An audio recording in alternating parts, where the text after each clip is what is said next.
For the thousands in attendance and the millions watching around the world. This is the main event. Dildo corn is alive. And kicking. Come on over here, I'll headbutt your ass a couple times, if you know what I'm saying. This brother breaking off a 40-yard run. This brother, come on, zip it. I hope I didn't piss off Jesus. You call that a penalty?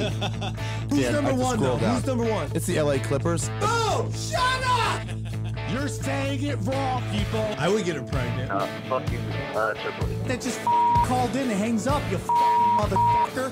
That pisses me off. Ari, are you in the shower now? Totally in the shower. Yeah! He's not a cokehead. You mean James? Stupid idiot. You're a stupid idiot for getting so uptight over nothing. They're clearly lying. They're clearly just... Why would I lie? For attention. Why would I lie? Well, I don't need attention. Yes, you do. No, I don't. You're a comic.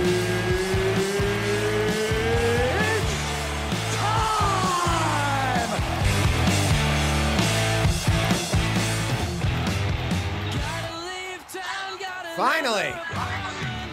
No Jew. No, there he is. God damn it. Hey, Ari. Hey, dude. How are you? I'm great. I'm in Montreal, Canada. You are taking a shit, it looks like. That is correct. That's too bad. That's too bad. I just couldn't wait. It was just bad.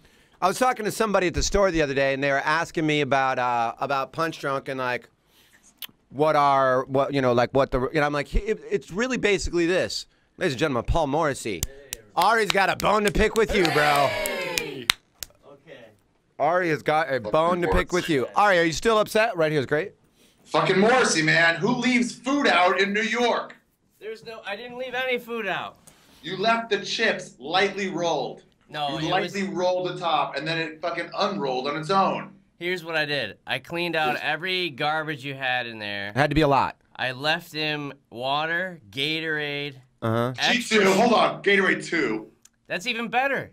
No, that's way worse. Extra towels, sheets, a pillow for his new plate. No. He dumped his fucking sheets and pillows from his mom. He just left them in a bag in my room. He didn't give them to me. They're used sheets and blankets. They're new. They're for your guests. You just moved in. It's a housewarming present, you Jewish prick. Punching anyway, a gift horse in the mouth. And then I had these pretzel chips, which are delicious. We've heard about them on the show, believe me. Enjoy them. Rolled up by the sink, so there's no crumbs, no anything. A mouse would have to. A mouse would have to get through the plastic. Did it eat through the plastic? No, he did not. He went right through the top. So it climbed the bag, and then jumped in, grabbed a chip, and then jumped There's out. a little runner along the side of the counter about my finger width. So I think he jumped onto that counter and then in through the top of the bag, rustled around a little bit, jumped right out the top, and then out. Oh, I think so, because his house is there. It's been there for about a year. Everybody in New York's like, dude, it's just a mouse. Of course, you live in New York. And I'm like, that's not acceptable. I do not accept that answer. Yeah. Well, he was last year. He was just shitting in your cabinet, waiting for you to have something good to eat, to jump out there, and my chips were the casualty. So, all the whole last episode, man. Fucking Paul Morrissey leaves out an open bag of chips. Now I got a rat problem. Well, just clarify, it was not open. It was no, it was open. It was open enough. You just said if you roll something up 3 times, plastic naturally does this. It unrolls over time. And then now we're wide open. Might as well have a fucking blinking vacancy sign for a mouse right outside that bag of chips, huh, Ari? Yeah, exactly. Oh, hey, God, mice, ever want something? This guy's taking a fucking Canadian shit. What a fucking idiot. Whatever you're thinking about doing, don't do it. I'm not thinking to anything. No, you are. I see the wheels turning, bro. You're sitting there taking a shit. You're jostling around. You got that fucking...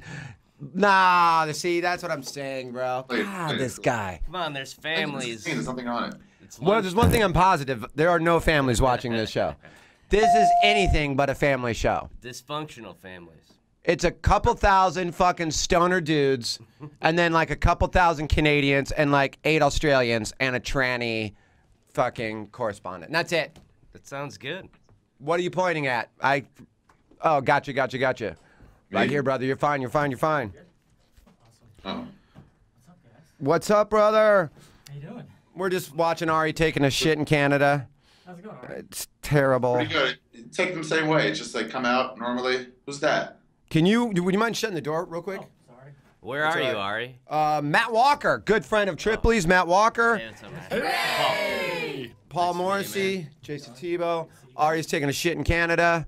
Sweet. Understand you're a big baseball guy. Yeah, big fan of baseball. Absolutely. Trade today. Yankees made a trade today. Who'd they trade?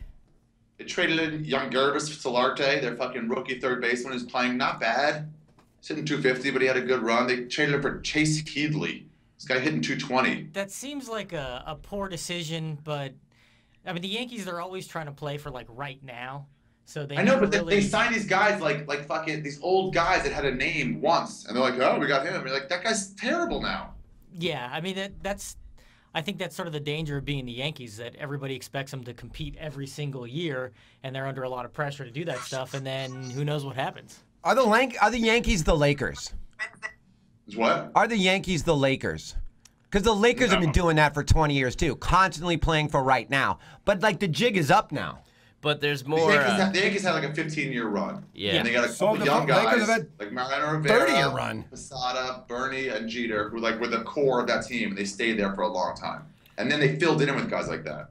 Yeah, they were just forced to do that. I still feel like you have to be a really like special player to be able, because they get so many superstars who just don't, especially. It's like pitchers. they signed Carlos Beltran. They pay him $15 million, and like the guy's not worth $3 million. Mm-hmm. Yeah, he's done. And that's the thing. They get him at the end. And Greg, they have as much money. They can throw money at the problem. And in baseball, like you should just dump him and play a minor leaguer. Right.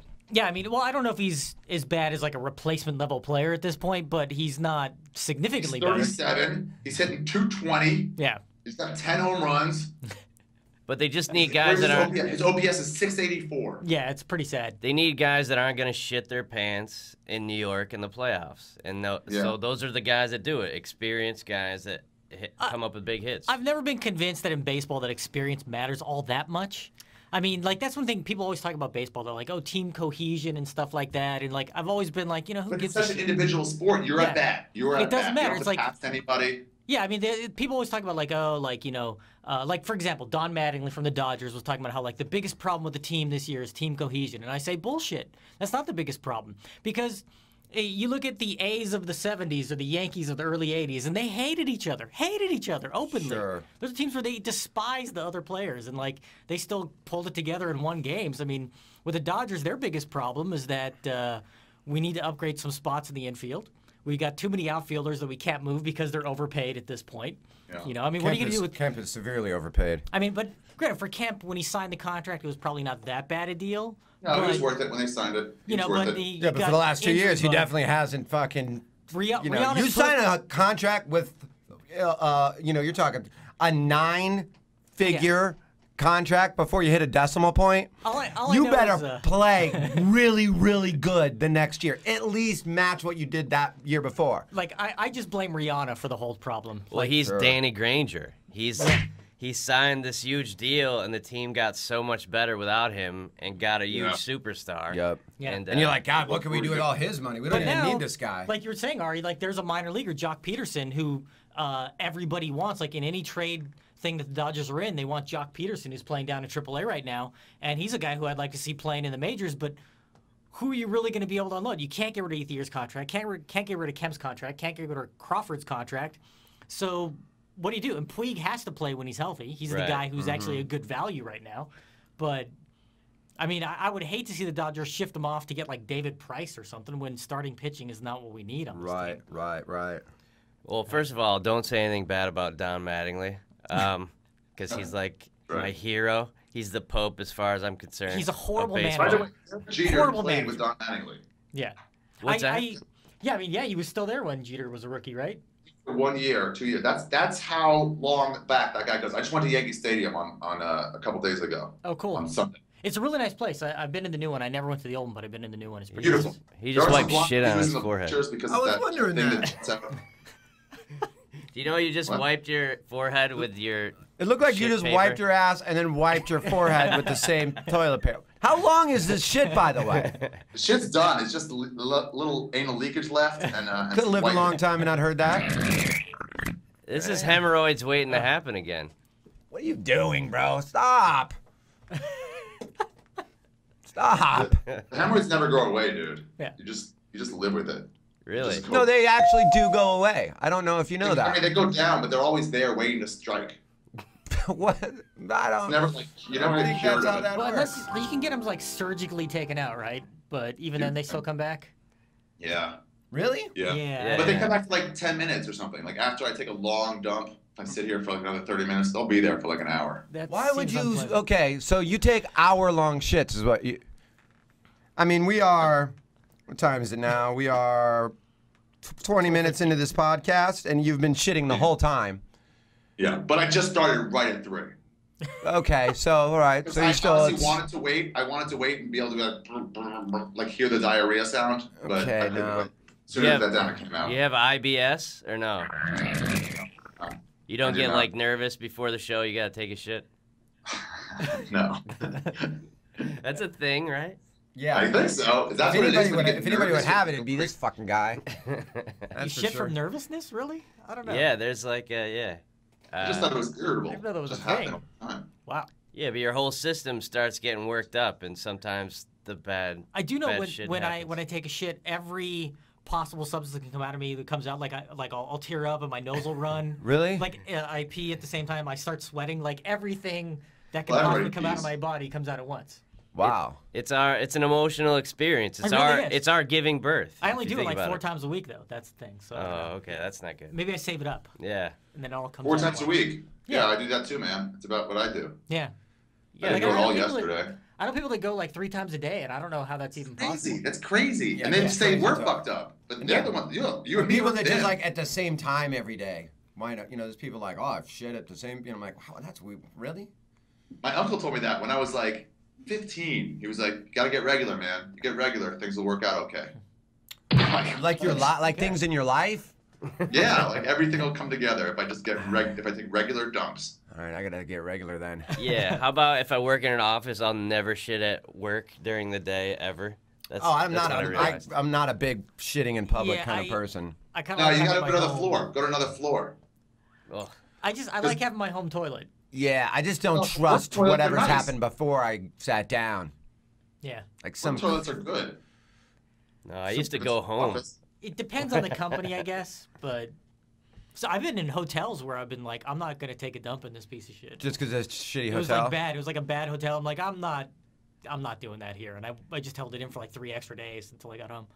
And then you just shit and cry. 3 and days? Sweat Yeah. and- It's I just remember I never shit in school for 12 years. So during the day, I never took a shit. Oh, I in don't think school. I ever shit in yeah. I don't high think I've school ever shit at school. Yeah. Oh God! Oh. Why? They just blocked us on Google. Oh in no, China. trust me. It's a fucking weekly thing. Seeing this guy's disgusting sack. Oh shit, was that on? I'm sorry. I really didn't realize that time. Oh really? This one time is the one time you were just surprised to turn around and remember you're on a podcast. Bullshit on that! How's Canada? When did you get there? Got here yesterday. I have nearly got into a fight last night on stage. Really? So I start midnight show on a Monday, the Storyteller show, packed, which is great. Cool fans that come out, you know. Who all did it last night? Yeah. Who was all on it? Oh, Will Anderson from Australia, Ryan Hamilton from New York, Eric Griffin, and Alonzo Bowden. Oh, cool. Yeah, Alonzo was really good, and Will too. But this guy was just like yelling right when I got on stage. It was a talk, like super loud, like right over there. Like, and I was like, "Oh, hey, dude, you got to be quiet." And he starts going, "I'm so sorry, I don't know English." And I'm like, "That's not the problem. The problem is that you're talking at all. Yeah. It's not. Yeah. You shouldn't be here if you don't know English." You know And enough so he English kept- to understand that I just told you to be quiet, so we're good here. Yeah. I don't need your Yeah. life story, numbnuts. But he kept trying. I was like, "Dude, if you've said more words than I have so far, like you're a problem." Mm-hmm. I'm the host. Anyway, they kept doing it. I kept looking at him. I was like, "Guys, you got to be quiet." And they're like, "Okay." And then the first comic was on stage, Will, and I kept seeing him look over at them because they were so loud. And I went over there like, "Guys, you got to leave. It's time. You got to go." And they're like, "No, no." I'm like, "Okay, well, when I get back on stage, you're gonna leave." And so then I did, and they would not go, and there were no bouncers. And it was just like, I saw their drinks. They had drinks like on the side of the stage. I just kicked them all over. Really? Where was it? Which theater? Oh, he just froze. No, that's just how he normally looks. He just makes this fucking dumb look. He'll snap out of it. It's mostly the hemorrhoids that make him freeze up like that. Oil can. Dude, yeah. There's a Skype call. Oh, soon enough. Trust me, he'll be back in. Where'd you grow up? Pico Rivera, Southern California. Okay, all right. Southeast LA County. I thought he was an old Dodger pitcher. Yeah. Is that a real place? No, that's a Dodger pitcher. It's a place. There was a guy I went to high school with, Randy Flores, who ended up winning a World Series ring with the Cardinals a couple years ago. Okay. As a relief pitcher. I feel like everybody in their high school had a guy that played at least minor league ball, if not like a little bit of major league ball. Yeah, except for growing up in the Northeast. That's what when you first realize, like you talk to people who grew up in Florida or California, like, oh, they play baseball all year round. Yeah. And I played for 3 weeks. And then you play hockey at the end of for May like 6 months. Or basketball all day long. Yeah, that's how it was. Our baseball season was 4 weeks long. Like as soon as you, like I still remember my hands hurting from like the bat being so, like everything being so cold outside. Oh yeah. And you're just forcing in baseball season in like the first 2 weeks of June. Uh-huh. Yeah. There he is now. What are you doing now, Ari? I'm turning the lights on. Is this the Hyatt or no? Yeah, it's the Hyatt. What room number? Fuck it, 613. God, I hope somebody fucking knocks on your door and says what's up. Hey, if anybody in Canada wants to take a shit in Ari's hotel room, it's the Hyatt room 613. Yeah, exactly. Was there a lot of chicks hanging out downstairs looking for mid to average comedians? There was one chick last night who hung out after the show. I saw her. I go, you know, you get a little vibe in somebody. I'm starting to realize more and more that little vibe means that you're already in. Yeah. But I was like, oh, thanks for. They were all leaving. I was saying goodbye to people, and she was like, oh, it was so fun. I was like, oh, thanks. And I do this thing where if I think of some vibe, I'll touch them on their arm as they walk by, as they leave. That's the only thing. I can't be like, hey, where you go? That's just his touch. move. Like, oh, thanks. Let them know I'm interested too a little bit. Anyway, she came back up. She goes, oh, just we're visiting here. I just woke up with my boyfriend, so I'm single. Are you single? I'm like, yeah, I'm single. And then she hung out. We all went back to the Hyatt, drank, her and her sister and her sister's husband. Yeah. And then she came upstairs, but then wouldn't let me go down on her. Wouldn't let me fuck. What would she let you do? That sounds like you just hung out with her brother. We just kissed for a while, and then we got our shirt off, and then eventually it was like, touched her vagina. She's like, oh, you're being too rough. I'm like, I'm fucking pulling it back as much as I can. Yeah, she didn't listen to last week's episode. You're lucky you're not getting your ass punched by fucking the Jewish Reaper over here. The ass punch. What a good move. She said, tell me a story, Ari.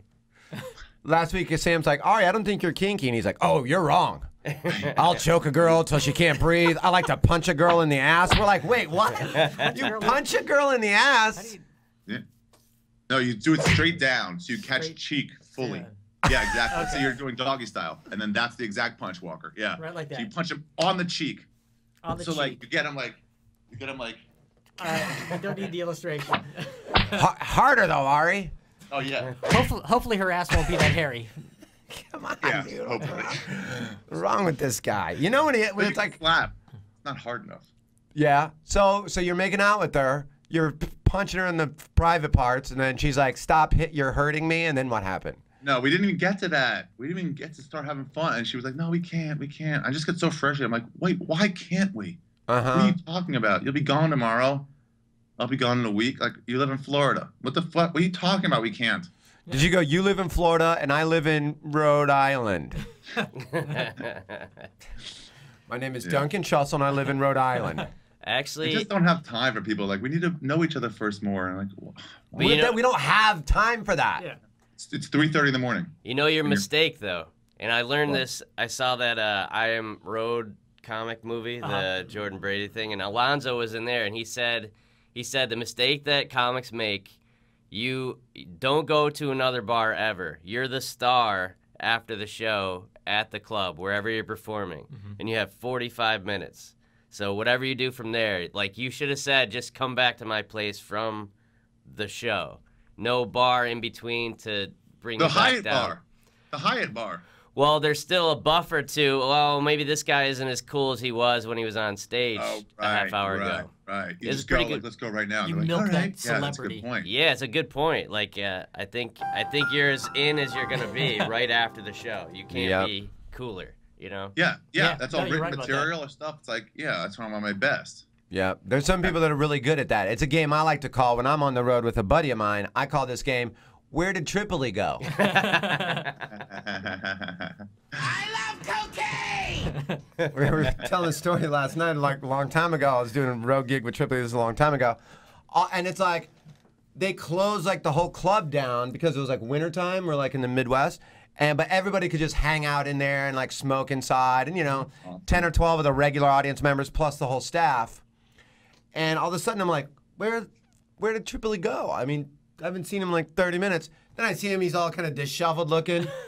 And he's like, I'm like, where the hell have you been, man? I look like in every room in this club. Oh, I was banging some chick in the walk-in cooler. I'm like, the walk-in? It's like, take some girl to 35 degrees. You're like, remind me not to eat anything that has produce involved with it. Oh, I tomorrow with this know. club. Don't touch anything. But is that Ari, is your move still, not that it was, but like, is it a let's smoke pot first and then hook up, or do you try to take the pot smoking out of it altogether? Well, I say, hey, let's go smoke pot in my room because we can smoke there. It's usually illegal places, and they also might not have it, or if they do have it, like, where can we go? Let's go back to my room and smoke pot. Usually I'll have some in my hotel room. So then it's like, we're up here, the reason to get up here. But her thing was, she was like, hey, come out with us. We're all going to go to a bar. Come with us. We're not be like, no, just come back to my hotel room with me. Maybe he's right. I mean, I didn't get any, so maybe he's right. End result's the same. Yeah. I mean, faster. Yeah. Paulie just used, if a girl came back to the green room, Paulie would just pull his dick out. Oh, yeah. Like, I was hearing some. He'd be like, oh, hey, what's your name? Oh, Kara. Oh, that's cool. Hey, and just pull it out. And this was his theory. Now, you can say whatever you want about Paulie, but you got to understand that certain people know certain things. So, like, if an anorexic person, you're like, yeah, they're very unhealthy. But if you need to lose 10 pounds, talk to an anorexic person. See that they're what they're good at. Right. Like Whitney, you can say whatever you want about her fucking comedy, but she's a great networker. Uh-huh. So, like, it's not like you can't learn from that. So, what were we just talking about? Paulie. Pulling your dick out. Oh, yeah. So he pulls his dick out. He goes, most of the time, if they're there for that, they'll get started. They'll just start sucking it. And he goes, if they're not, they will run out of the room angry, but they were never going to do anything anyway. Just know now. Last and he night, goes, he said, what? Maybe once in a long while you would have get a girl who would have, but it was too sudden that you just turned her off. But he goes, he thinks those are very rare. Is that how you wind up on trial in Minnesota? Probably. He's off trial. He's acquitted. Is that true? Yeah, you got acquitted rapist. Acquitted. Yeah. Well, wow. I've heard at least 3 people tell me this story that whenever he plays a town, he goes to the strip joint. Paulie? Yeah, and then he'll try to hook up with the girls there. And I thought that was genius because what stripper didn't see a Pauly Shore movie growing up? That's why they're stripping. Yeah. And isn't down for like fucking halfway famous guy. And they're also way sluttier. I love you, whores, yeah. And I love you, sluts. Not bad. Genius move. Not bad. You know, the, oh, there's Ari making that dumb face again. Sometimes I can't tell if you're froze or you're just fucking not working. I was talking to Benji last night and Danto, and they were telling me funny Pauly stories, and they were like all on the road together like years back, and then like some crazy girls like showed up at Benji and Sandy's room, and they couldn't get rid of him, and it was like, they're like, he wasn't really, they weren't good looking at all, and we just want to get rid of them. They were just crazy. And they were like, walk by the bathroom, and one of the girls is in the bathroom taking naked like selfies in their bathroom, and they're trying to get rid of her, and they go, they text Pauly, hey, there's this girl, she's crazy. He's like, did send her over, right? So he goes, she went over like almost totally naked to Pauly's room, and then they leave the next day, and they're like, what happened with that crazy girl? And they're like, she was not attractive at all. She was just naked. You know what I mean? And Pauly's like, she was cute, right? And they're like, no.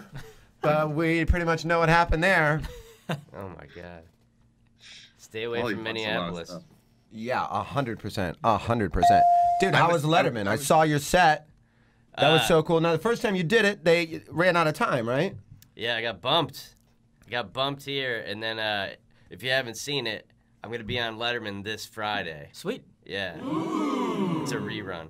But I always tell people that. Yeah. Hey, that's still cool. So they're just as excited. But, yeah. It went great. Michael Douglas was the guest. And Kaiser, some Canadian. Find out who she is. She's a Canadian singer. Oh, okay. And that was kind of the one cool extra story because Dave comes to shake your hand afterwards. And it's very, like, known thing, like, you don't strike up a conversation or anything. Thank you, goodbye. And and I guess he kind of mispronounced her name, so he just kind of stood there, and I stood there, and I'm like, what are we doing? And then he's like, oh, I fucked it up, Paul. And I was like, what? And then I guess he screwed up the chick's intro, and then so they wanted us to do again, which is weird because it's the end of the set, so how are they going to edit this? Yeah. And then he comes over, shakes my hand, and then the audience is like over the top at that point because they know it's like fixing it. Yeah. And then I'm kind of like extra like, oh, hey, thanks, so, you know. And then I guess it just turned out to be like not even a match, so they just left the original one. But it was cool that I got to do like an extra segment with him, so that was cool. He'll probably remember you for title that, cards? You know? What's that? They give you the title cards or whatever they're called. Not only, I got the cue cards, but I also. What's that? That's a great thing to frame. Yeah, that's great. But also, there's a guy who went to my college that is like a production guy. He saved me the blue cards that Dave has from the show with my name on it. Yeah, that you read. So those are really cool. Yeah. Wow, that's cool. Yeah, frame the shit out of those, man. That's when he probably doodled on and everything, or. He didn't write anything on it, but yeah, that would have been awesome. Yeah. If he'd have. What if he wrote, "Let me suck your dick"? Then you frame that for sure. Yeah. Exactly. Cool guy. If I was a guy like that, I was in the business for like 25 years or more. Every young comic or actor that came on, I'd throw one of those things on there just to see how they reacted. Let me suck your dick. Because what can happen to his career at this point? You know what I mean? He's already done everything. And if they're like, oh, it's sexual harassment, I was like, oh, no, I was just fucking with the guy. He's already fucked all his interns, so what more can happen? Hey, that's not me saying that. That's I'm completely happy with that. I hear you on that. Let's take this call. This is Sam's buddy Gooch in Vegas. Wants to talk about this Wiggins trade. Gooch, what's up? It's Teeb. What's happening, guys? How are you, bro?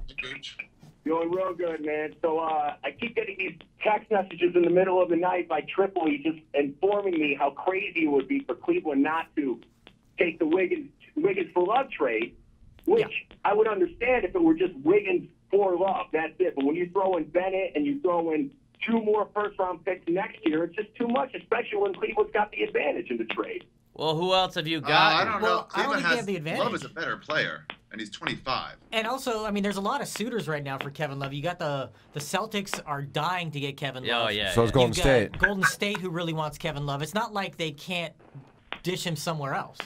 Yeah. Right, but the thing is, though, Golden State is unwilling to part with Klay Thompson. Who the fuck does Boston have? Nobody. And it's like, that's what I'm saying. And it's like, if Cleveland stays pat and they give up Deion Waiters, Anthony Bennett, and a first-round pick, they can still get him and keep Wiggins. Well, if they just stay patient. The problem was they kind of started offering that before they realized they could. Yeah. They could just get him. Yeah. You know? Like right out the gate, Wiggins was on the board. Well, the other thing is also, if you look at this as a long-term deal for Cleveland, they should definitely get Kevin Love. Oh, yeah. Although you have to figure in 4 years, he's all of a sudden playing the same position as LeBron James, because LeBron James with his size... Well, he does everything. He might be the most valuable guy in the league right now as far as, like, if you have LeBron James, Kevin Love is doing everything else. Yes. He's doing all the Rodman stuff, plus... all the defense, all the rebounding. He'll be Pippen. You're totally right. You're totally right. But then again, though, you look at Wiggins and you look at when he stretches his arms out. I mean, that guy's a long dude. That's going to be a hard guy to get past. And a lot of the guys that they can put him up, guys that cut the rim or whatever, he'll be able to shut him down. That's if he's the guy we think he is, but we don't know. You just don't know, man. It's such a leap. If Wiggins turns into Kevin Love, if Wiggins turns into as good as Kevin Love is, that's a win. They'll be like, yes, awesome. Nobody even knew Kevin Love was going to be Kevin Love. It's like, I know, but now he is. He's a proven player, and Exactly. he's 25 years old. I would make that trade in a heartbeat if I'm Cleveland because that pretty much locks you in as the favorite for the next 2 to 3 years. Oh, no. If it's Wiggins, that's what I'm saying, though. If it's Wiggins for Love, that's fine. I don't even know why Minnesota's trying to push this envelope and try and get more players out of the deal when it's like, if you just go Wiggins for Love, that's better than any trade you're going to get in the NBA, period. I don't think so. I don't think so. I think there's also, I read this thing, there's also a chance that they're going to be like, look, now that you're healthy, we're going to try to have you come here. We're going to make the playoffs. If we can make the playoffs, maybe you'll stay. There's that chance that maybe he'll stay. Yeah, and also, like, if you're Minnesota, I think you're just sort of holding out hope that Cleveland is really doing whatever LeBron James tells them to do right now, and that I think they're probably hoping that LeBron is going to be like, hey, do what it takes to get Kevin Love here. He's saying, and if he you puts better that pressure fucking get on, this guy, that if he makes that happen, then Cleveland might have to give up more to get Kevin Love than if LeBron was just like, hey, if you can get him, great. If not, fine. Right. And you look, I just think if Cleveland stays, I think if Cleveland just stands pat and they go into the season even, because Love is probably going to start the season for Minnesota. It just looks like no one's willing to part with any major players to get him. Like Golden State doesn't want to give up Klay Thompson because it would be a great trio of players if you had Love, Klay Thompson, and Steph Curry. But you know what I mean? You don't want to go a lateral move, and that's the only reason why it's like with Cleveland and Minnesota. Cleveland's got the players. Deion Waiters can score. Anthony Bennett, it looks night and day better than he did last year. I'm not saying he's going to be an all-star, but I mean it's better than any other trade that you're going to get, though. I mean, it's like, what are they going to do? Go to Boston so they could get another 7th or 8th pick in the draft. I mean, they might get the top pick in the draft as a possibility, but I can't see Boston willing to take that. I mean, I could see Boston trying to take that chance, but I can't see Minnesota taking that chance. I think at this point, if there's nothing that Wiggins could do to make that trade. He can't play good enough to make that trade not worth it anymore. For Minnesota, but he can play bad enough to where Minnesota's like, actually, nah. That's kind of true. But if you traded straight up Love for Wiggins, then I mean. But the problem with that is a way better end. The problem with that is from the moment LeBron came back, they're like, hey man, now we got to get rid of Wiggins. So what else do you want? They've already offered more than just Wiggins. Right, so Minnesota would be an idiot to go. Minnesota would be stupid to go. Oh no, we're fine with just giving you Love for Wiggins straight up. Yeah. Well, they're already projecting Wiggins as the number 2 guard already. So I mean, it's like, and the thing is that this is another reason too why you would kind of want a guy like Wiggins with that talent to stick around. He's going to willingly accept his number 3, number 4 role because he's 19 years old. You've got a bunch of grown men telling you how to play basketball. Do you want to? He's willingly going to, you know what I mean? And that's what I'm saying. It's like he's willingly going to go, oh, okay, and he's going to want to, and he's going to have everyone telling him to play. What's a 19-year-old have you ever talked to? That willingly accept responsibility. Remember when Kobe was just cool with being bossed around? Yeah. Right, you're totally right, though. But the thing is, though, is eventually Kobe took a step back, and he's like, all right, this is Shaq's team now. And then when Kobe became fucking Kobe. That was with Phil Jackson. Yeah, that was with 9 Phil Jackson, weeks. not some guy from the Israeli league. Is that what the guy was coaching? I mean, there's a list of like number 1 draft picks that aren't even in the league anymore for the last 5 years. So it's like it's a huge risk. Right? It's some of these guys turn out to be huge. I mean, you look at Olo Wakandi here in LA is like probably the premier example. I mean, also Hashim Thabit, one of the biggest busts in the history of the NBA. Yeah. It's like you get these guys and you just think, oh, he's going to be the guy because he's got the size and he's got the talent and whatever. What's his name? What was that, Hashim Thabit guy? Yeah. He's in the D League now, I think. Maybe. Hey, he was from UConn. But also, years ago. you could get a Gilbert Arenas is still making $22 million for nothing. Did anybody read that? Anybody read that article about what he does with all that money? Yeah, Morrissey posted it on Facebook. Shark Tank. Always a Shark Tank. You can never. Shark Tank. It's always a Shark Tank. Right on, guys. Well, I got to get running, man. Love the show. Take care of yourself. We'll talk to you, Gooch. See you, buddy. Hey, guys. Dude, you can always, we've talked about this on the podcast before. You can tell when someone's about to go bankrupt the minute a rich person, first of all, you have an entourage, and they're all on the payroll. But the last move before you go bankrupt is you start Googling how much is a tiger. I want a tiger. I need a tiger. I mean, it's obvious. I got to have a tiger. Yeah, if you have a zoo. it's those like, exotic pets. It's just always a bad idea. Tyson had a tiger. MC Hammer had a tiger. All those guys, fucking tigers. Now they're broke. I just heard that Evander Holyfield asked Mike Tyson to induct him into the Boxing Hall of Fame. Oh, really? Which would be kind of cool. That commercial they did was really funny when that was good. He knocks on the door and he opens the door and Tyson's there and he just apologizes to him. Might have even given him a box with his ear in it. Yeah, like gives him his ear back. Yeah. I think they're just trying to get publicity for boxing because it's so off the radar that will at least. It is off the radar. Remember. In the U.S., it's off the radar. I mean, among certain parts of the community. I mean, also, with Latinos, it's still huge. It's always been huge. It always will be. I mean, where I live, it's like the biggest thing other than soccer is probably. I mean, especially with Canelo Alvarez now. Yeah. They fucking love that guy, which is great for redheads everywhere. Sure. There's finally a redhead who can fight. Yeah. Hey, we'll get this off the table, Ari. Who do I have red hair? No. Okay. Yes. He thinks I have red hair. He's being serious. No. He has red hair. Out of this right now. You're such a redhead, bro. No. As a redhead, I will tell you he doesn't count. But you do have like ginger qualities. I'll tell you that I don't respect the opinions of a redhead. You have everything that a ginger has minus the hair. You have that like you could get you're probably getting a sunburn from these lights in here, both of the two of you. I think my left arm got sunburned. I had my window down when I was driving over, and I think my left arm might have gotten a little sunburned. But I don't have the pink inside eyelids, like the really or the white eyelashes. So that's what I'm thankful for. But other than that, I'm very albino-ish. Very pale. I think I'd still win a pale off if we go to like the non. Well, what saved me was I had the two brothers who grew up across the street from me were albino. So I wasn't even the pale. So you were the black guy in the yeah, neighborhood? Yeah, see, because I grew up in Pico Rivera, which is 97% Hispanic, something like that. Right. So, and then I was there, and there were two redheads, me and my sister, at a high school of 3,000 people. So I sort of stuck out a little bit there. Yeah, you're the Louis C.K. of Pico Rivera. You know, it takes 20% more. Did you read that thing about the redheads? 20% more, like anesthetic. Yeah. Yeah. When I go to the dentist, he has to really dope me up because I can still feel it when he does that. Is that true? Yeah. Takes redheads 20% more of an anesthetic to sedate you guys. Yeah, I don't know what the exact amount is, but I've heard that it takes more. And my dentist has always told me whenever he had redheaded patients, he always has to really dope us up with Novocaine. Yeah. So, all right, if you're ever roofying a redhead, you really got to throw it in there, buddy. Throw some extra in. Okay. Good note. Yeah. So wait, so you got a show tonight, or you're just combing the street for?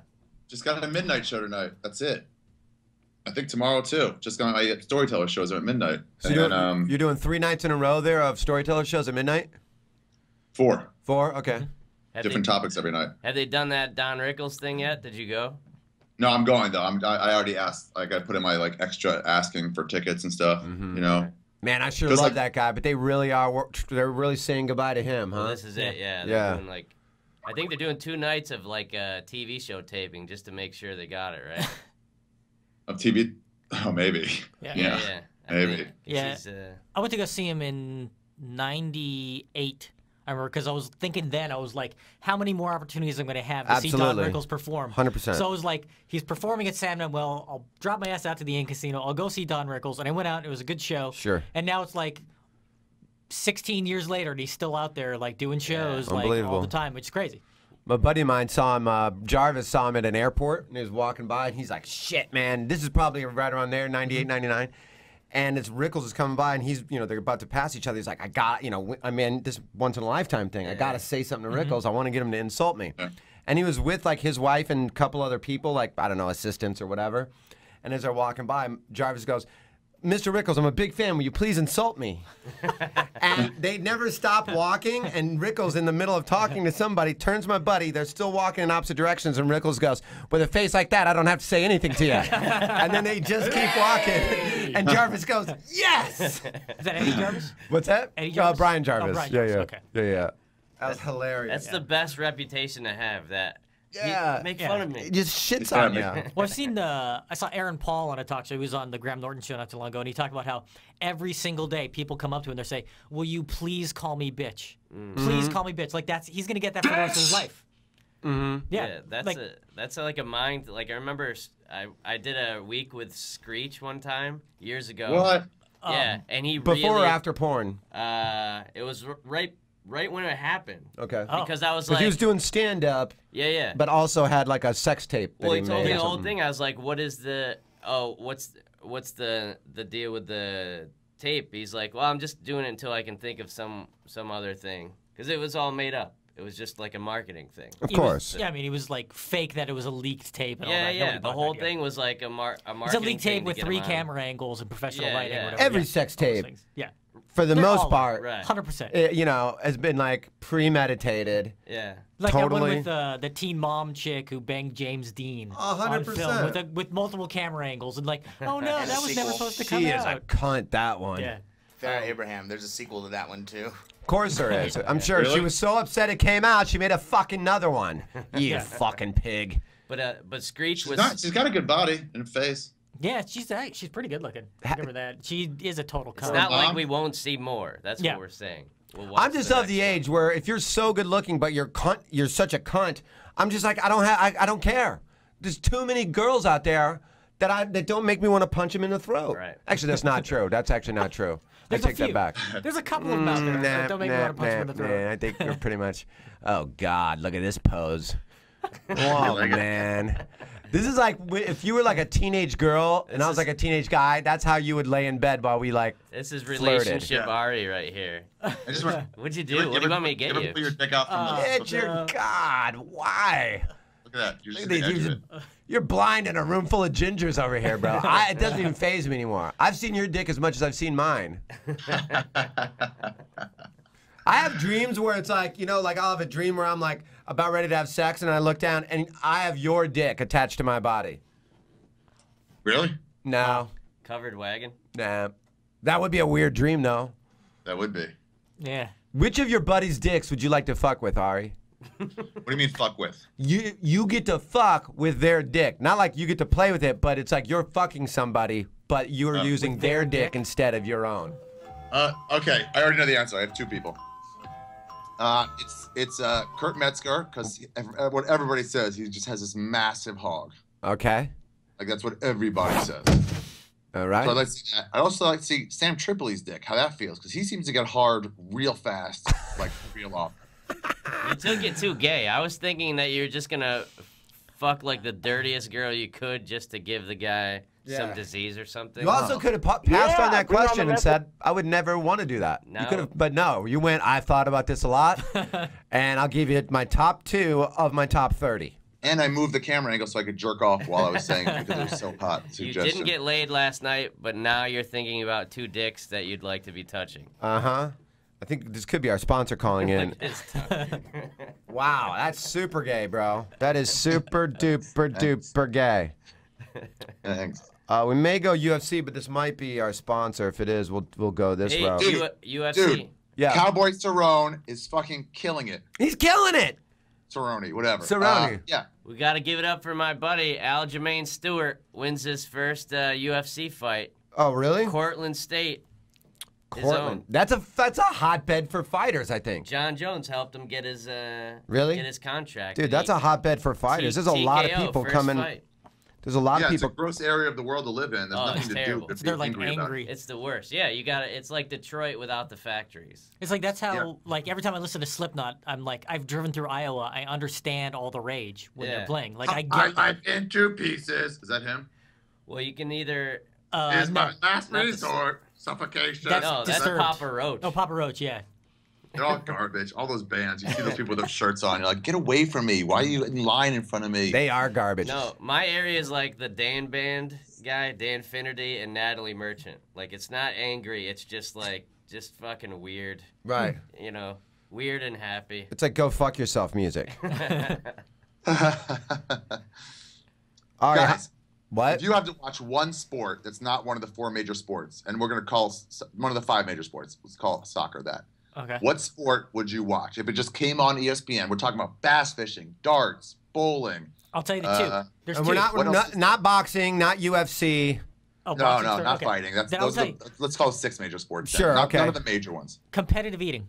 100% Really? of the time. I can't watch it. 100% of the time. I can't watch it. It grosses me out. The dunking of the bread in the water grosses me out. Like, I'm such a fucking mark for that stuff. I don't know why I'm fascinated by it. That's bitch. I went to New York City for the very first time just to go watch the hot dog contest. Get out of here, really? My first trip to New York was 5 years ago. It was the second year that Joey Chestnut won. So no, 6 years ago now because he just won his 8th. But it was like the last time that Kobayashi got to compete before he had his contract dispute with Major League Eating. And, like, I'm such a nerd for this stuff. It's crazy. Like, I don't know why I like it so much, but I will watch them eating anything. Do you watch it every year? Well, not just that, but I watch, like, the bratwurst eating contest, the hot wing eating contest, the spaghetti eating contests. Like, they got everything. Like, I will watch any of it.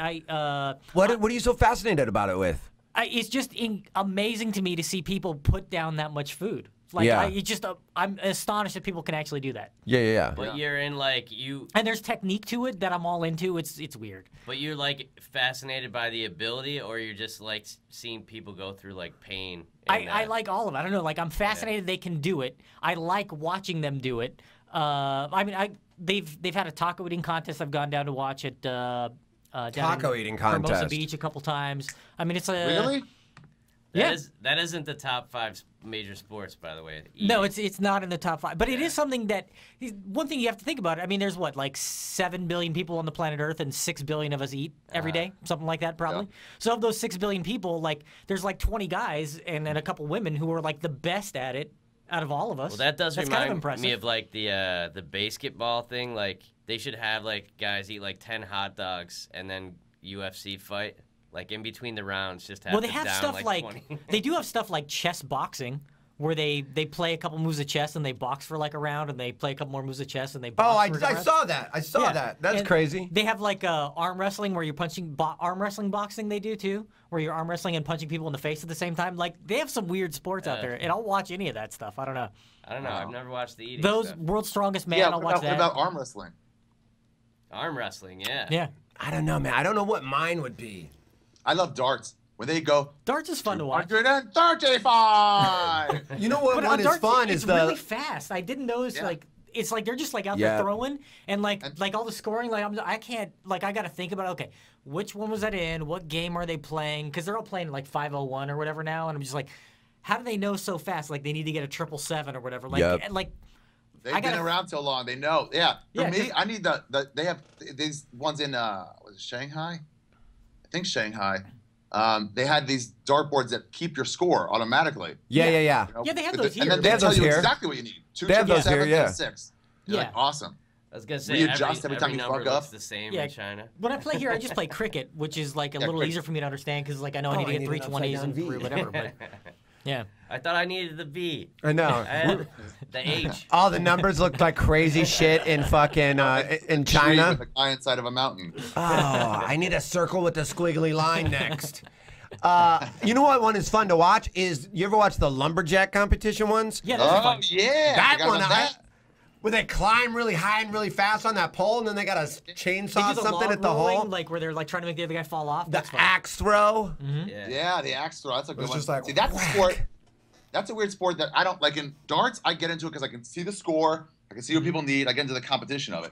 But for that lumberjack shit, I'll just watch around and be like, wow. Yeah. Have you seen those? I don't care who's winning or anything like that. They do those competitive dog things where it's like they have dogs and they're like not just competitive sheepdogs. They do other ones where they have to like go run through like, tunnels and all like run up and down a seesaw and shit. But the ones that are kind of cool is they'll have a thing where there's like something that's hidden in a field, and then the guy has to like whistle to the dog and tell it how to find it, and like based on like the guy whistling is like based on how long it takes and how many times you had to whistle. That's how they give you a score. Like these dogs are smarter than half the people I know. Like they're like just they hear a little thing and they can just go find this. It's amazing. Yeah. Yeah, that's the weirdest thing when something like that is a sport. Like I remember rhythmic gymnastics became a thing, and there was a girl from my high school that was like ranked like for the Olympics. I was like, she doesn't even play a sport. She's just twirling a thing those around. Those rhythmic gymnastics chicks are the hottest chicks in the Olympics because they can bend over in half, and they're way hotter than the regular gymnastics chicks because they're like not as bulky. Yeah, they're not like either super buffed or they're like taller, so they're not like tiny little people. You know, it's like you just twirl that ribbon, and everyone's like, "That was it. That was it." Okay. I will watch that with my pants off. So yeah, of course. You realize they're all 12, right? Yeah, no, exactly. they're of age. Rhythmic gymnastics, a little older. I've seen them. I've Googled them. Really? Yeah. I did. I Googled a thing during the World Cup. This one guy from Brazil looked just like Blanca from Street Fighter when he was like celebrating his goal because he had like this long hair. So I remember I was Googling a picture of Blanca because I wanted to do like a side-by-side photo. And when I did that, I realized there was some chick that's a Croatian high jumper who's named Blanca something. So now I'm like her big fan on Twitter because she's always tweeting pictures of her. And she's like 6'5" and like just like super thin, but just gorgeous. And she jumps over stuff. And I'm like, I'll watch that all day long. Did you watch the All-Star game? Like the festivities, like the home run derby and like the celebrity. A little bit. The celebrity softball The celebrity game, yeah. That chick, that's like a softball pitcher. I think she pitched Jenny for Finch. the. Holy shit! Yeah. So Still cute. looks great. She's still Hot as fuck. Oh yeah. Yeah, I mean she's got to be like 35 now. She was Really? on the team in like 2000 8 years or something, ago, a long yeah, time something ago. like that. Yeah, And yeah. she's been married for a while. She Yeah, might be ready to she's already had like dismount. a couple kids. She is and she's hot. Just holding up really well. But I think if a girl stays that hot, she's ready to like. When I saw like Jewel did that Howard Stern birthday party and looked like better than she did. Oh yeah. And Yeah. I was like, and then she got divorced like the next day. Yeah. I was like, oh, she's ready for the dismount. Exit stage right, Yeah, yeah. even. That's what Jenny Fish is just trying to hook up with Jeter. Probably. I mean, be, that's yeah. her last little window. She could wants a do gift it. basket, so Yeah, I might as love well, the yeah. gift basket idea. We were talking about that like last week. That's the move. Yeah, that's. He just got a fucking. And by the way, help Here's yourself. your- Would you like me to sign any of that for you? You yeah. can sell it on the internet. What would your gift basket be, Ari? I guarantee you, Ari's gift basket includes a couple things. One, merch, his T-shirt, something like that, maybe a CD. I have seen before. I've had a pile of like CD. CDs. I'm like, want a CD? You want a grinder? Two, the morning after pill, maybe a couple of those. that's a good move. Three, home pregnancy test, just in case. Four, here's my emergency contact, and it's phony. It's a fake number. Oh, that's not bad. That sounds like a pretty solid basket. Yeah. You put some thought into that, I gotta say. And then some sort of gummy worms or gummy bear situation. Yeah, for clear, enjoy the gummy Hey, bears. so you take the morning after pill and you put them in the gummy stuff, so it's like a chewable one, and you don't tell them. You say, "Here's some candy," and you get them to eat it. Yeah. Because you don't have to like go through like, "Oh, we should probably have you take this." Because that's Usually when I give candy to somebody, like Morrissey or anybody, I give candy to. Like, is there drugs in this? Then you're right. I've said that to you several times. because that's Yeah. all there Like, is. They ask me about that, about the morning after pill. I'll be like, not really. Kind of. I mean, you're not going to hallucinate.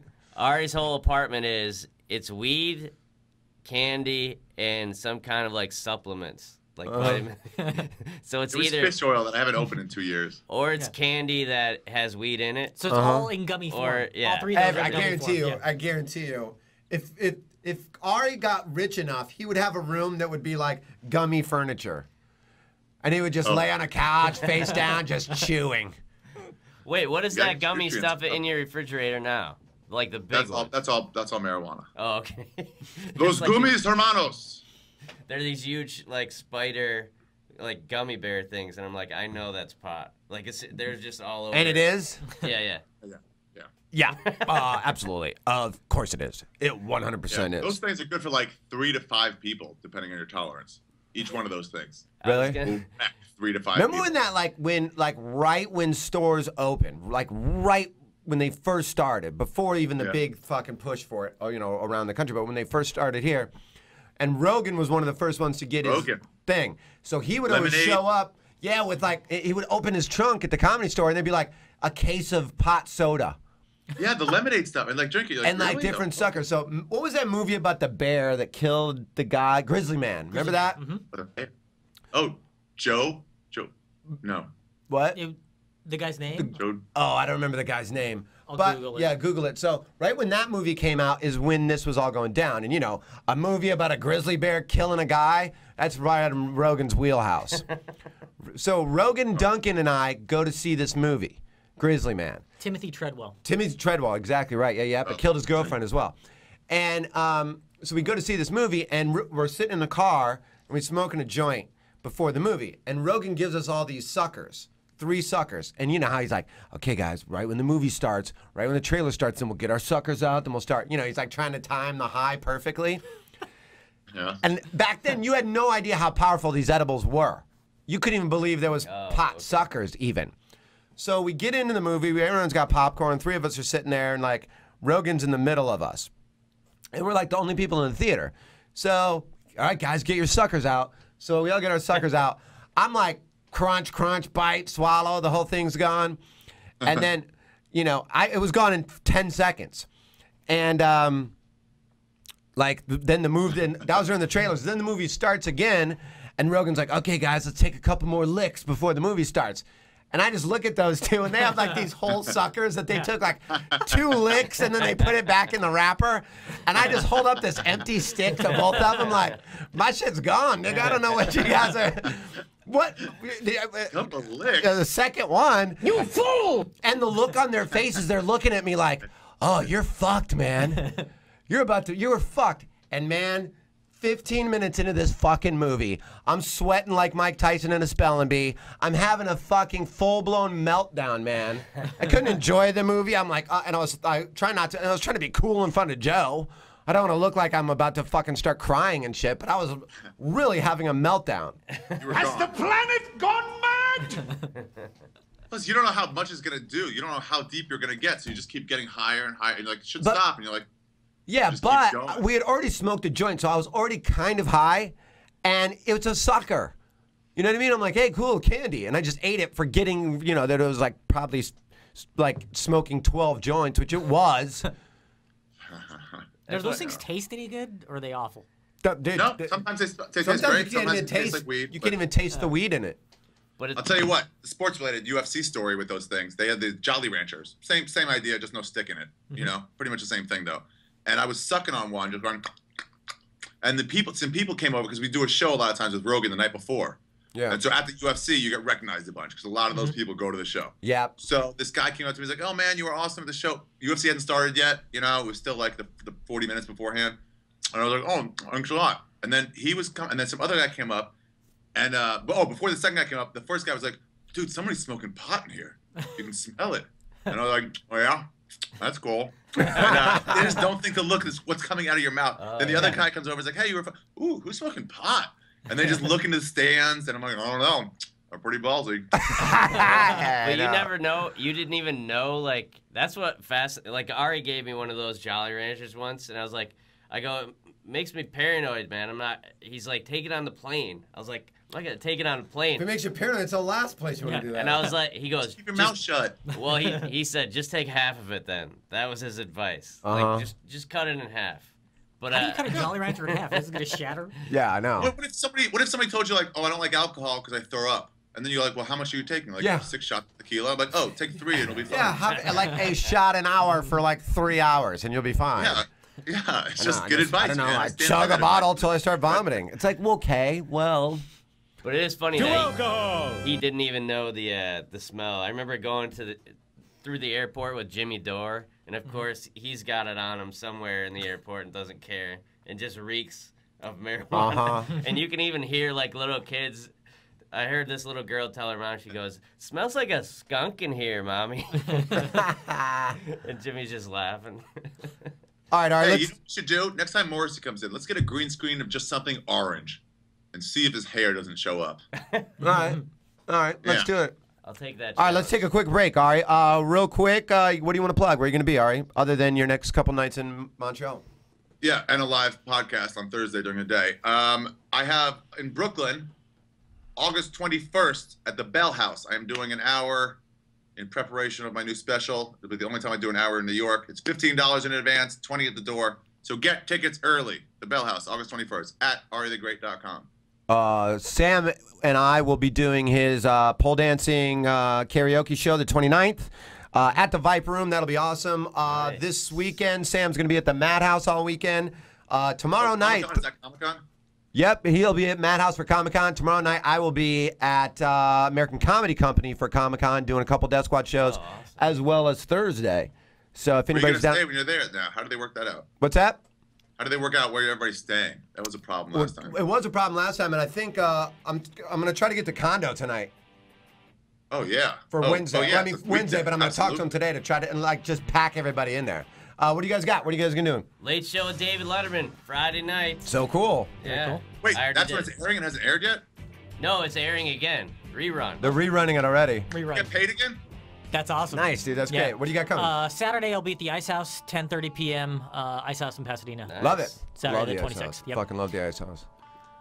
All right, go to betsdsi.com, put in Punch Drunk, get your free $10. He's going to be calling the second hour. Caveman Coffee, as always. Punch Drunk saves you 10%. And go to the Amazon link off of punchdrunksports.com and help your boys make a little bit of money. Suck it. We'll be back. When we come back, let's do that bet where we get Gabriel to call in.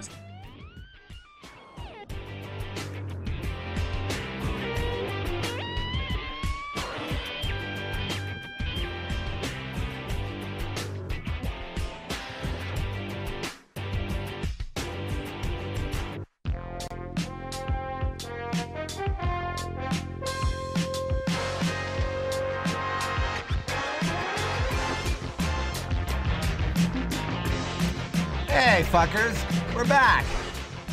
Go to betsdsi.com, type in the word Punch Drunk, and you get $10 free to gamble. Nice. Can't pull it out till you get 200, but I say keep it in there. Ride it out. Become like, make thousands and thousands of dollars. Be like Rory McIlroy's dad. Oh, yeah. I want to talk about that when Ari gets back, because I think that's so fucking awesome. That's a great bet. It's the great best. Bet. Oh, wait till you hear the story. You're going to love it. You're going to love it. Go to Caveman Coffee. Same code, Punch Drunk. Put that in. You get to drink the coffee the tooth chippers drink. MMA superstars, worldwide stuntmen, Joe Rogan, everybody drinks it. 10% off on that, too. So that's another way to help. And if you go to Punch Drunk Sports, go to the website, click the Amazon link. If you're going to buy anything for anybody, buy it there.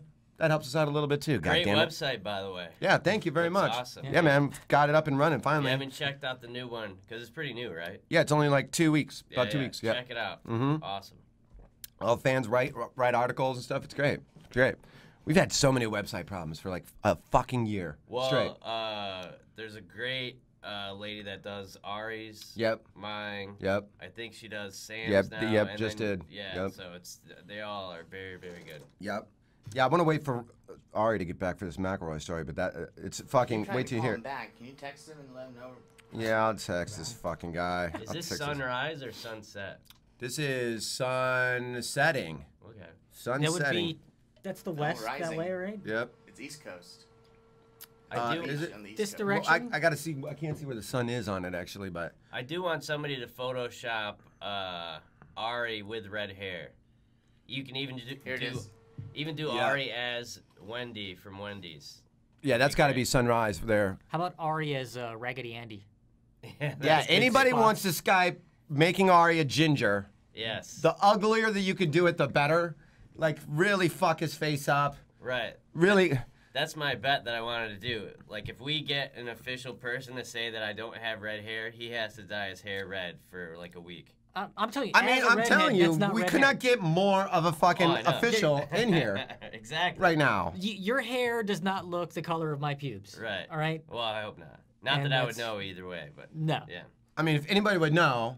I know red hair. And your sister. Now, neither one of your parents? Neither one of my parents had red hair.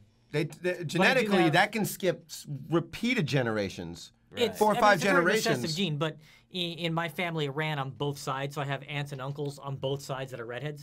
So it wasn't that unusual. But you are darker. Did you have a ton of freckles when you were a kid, or no? Yeah, I mean, I still do. I mean, if you look... you're not. They all blended in, though. Yeah, like, it's with all your sort face. Like, that's the toughest thing when you're, like, in some photos, like... sometimes when I take photos now, depending on like the way they set up the contrast and stuff, I can really look. It's just like, boom, they just like pop. It's like those X-ray photos of when you can see people's nipples through their shirt. Like yeah, you can see the you tweak the Photoshop and you can see like, oh, I can see her nipples. Yeah, freckles. I've done that. As a redhead, are you attracted to redheaded women, or do you find it like I don't really have a preference. Okay. I mean, it's like. I think I've made out with 3 redheads in my lifetime. Mm-hmm. And it was just whatever. Like, it didn't make any difference. But is it like an attraction of other people? A ginger thing? I know it is for girls. There are some women, apparently, that are into ginger guys. Right. But it's not like a big thing. Like Latina women or like black women, like just want to nail a ginger. That would be awesome. Like to check it off the list? I have not found that to be the case, that there's a large population. If there are, though, go to funnymac.com and let me know. You can find me at funnymac.com, and we will talk about it and work something out. Oh, let's take this call. We got to cut this one. Ought to be good. Can we take Nick Diaz right now? Is he a UFC fighter? Yeah, Nick Diaz. How are you, buddy? What up, dog? Fucking, I gotta address some fucking dirty rumors, dog.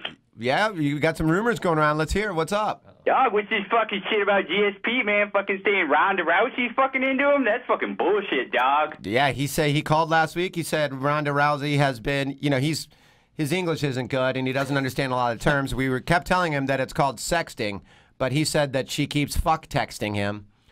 Dog, that's some fucking bullshit right now, dog. I'm telling you right now. Fucking Ronda Rousey's all up in my shit right now, dog. Well, I mean, maybe she's playing you guys both against each other, but GSP last week wants to challenge you next week to a dating game. You and GSP, Ronda Rousey will also be on the phone, and she's going to pick and ask some questions, and she's going to pick. All right, dog. Yeah, man, that's fucking perfect. I know right now, dog. I just fucking trained with her. She had a fucking appointment. She got to get her fucking pussy drained. She got that cauliflower pussy, man. Yeah, you guys said that's a thing. Cauliflower pussy from all the MMA, apparently. Dog, all I know is this, man. Fucking GSP, man. I fucking trained with Ronda Rousey all the fucking time. The other night, fucking, I had her in a go-go fucking plata, dog. I thought she was gonna suck my fucking dick off.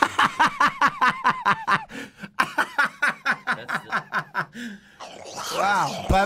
Dog, she let me get her in a fucking twister, and she just let that fucking shit spread right open, man. Wow. The donkey punch? Is that what causes the cauliflower? Yeah, what does cause the cauliflower pussy that we hear so much about? Sometimes, dog, when you take some fucking hard falls, those pussy lips just fucking slap together too hard. Okay, and then you get, of course. It causes the fucking cauliflower pussy, dog. Naturally, yeah, that's what I was getting at. It looks yeah. like GSP's ear. Yeah, pretty much. On both fucking lips, dog. Wow. And dude, I was fucking, after training, fucking me and Rhonda and fucking Nate and fucking Gil, we were all in the fucking shower, and fucking Gil and Nate got out. Fucking Rhonda was still showering. She was fucking really eyeing my fucking hog, dog. Eyeing your hog, dog. And so now you've had all these close interactions with her, and you're showering together, and everything's, if she's so into you, why hasn't anything happened yet? Because she sounds like she's into GSP. She's sending him texts very specifically saying, she wants to tap him out with her pussy, and she's going to grounded pound his dick and all kinds of stuff like that. Dog, I think that might be someone just playing a fucking joke on him, man, because that doesn't sound like fucking Ronda Rousey, dog. She's in my fucking church group and shit, man. She doesn't fucking do shit like that. Well, hang on here to take a counterpoint. Ladies and gentlemen, GSP. This, I have to listen to this inbred asshole talk about me? Yeah, he's not very happy. What the fuck is your problem, dog? I don't even think that fucking Ronda Rousey has a fucking service plan where she can send messages to fucking Canada, dog. She has been fuck texting me on the regular. On the regular? Wow, GSP coming in strong. Dog, I have learned some slang from some black friends of mine. Hang on, one at a time. I know you're both very hateful towards each other. What was that, GSP? I have learned some slang from some black friends of mine. I assume that's David Lorazzo? It is the one and only, my best friend, the Crow. The Crow, yeah. Yeah, boy. I mean, GSP Diaz is saying there's no way that Rousey has been fuck texting you, as you say, and that she's 100% into Nick Diaz. Nick Diaz also says that he beat me in a fight when I beat his ass. Yeah. Dog, why don't you fucking ask anybody in Stockton? They'll tell you who fucking won that fight. And what about you guys had a big acting competition here on the show, and GSP won that. Wait a second, dog. I think you mean Nick fucking Diaz won that shit. I think it went the other way. I mean, in Stockton, yeah, you are undefeated. That's the word Not on the to street. get off subject, real quick, I was at a comedy show last night, and a tall Jewish guy kicked my drink off the stage. Where is Ari when we need him? Was that you, GSP, making all the noise? I was talking to some women, and the comic started talking to me. I said, sorry, I don't speak good English. Yeah, that sounds like that's what happened. Go ahead. And the tall Jewish guy with glasses, he gets upset, and he kicks my drink over, which had I put some drugs in there, and we're all gone. Well, what drugs did you put in there? I assume ketamine. That's your big one. A little ketamine, a little Rohypnol. Okay, all right, of course. So some GSB for GSP?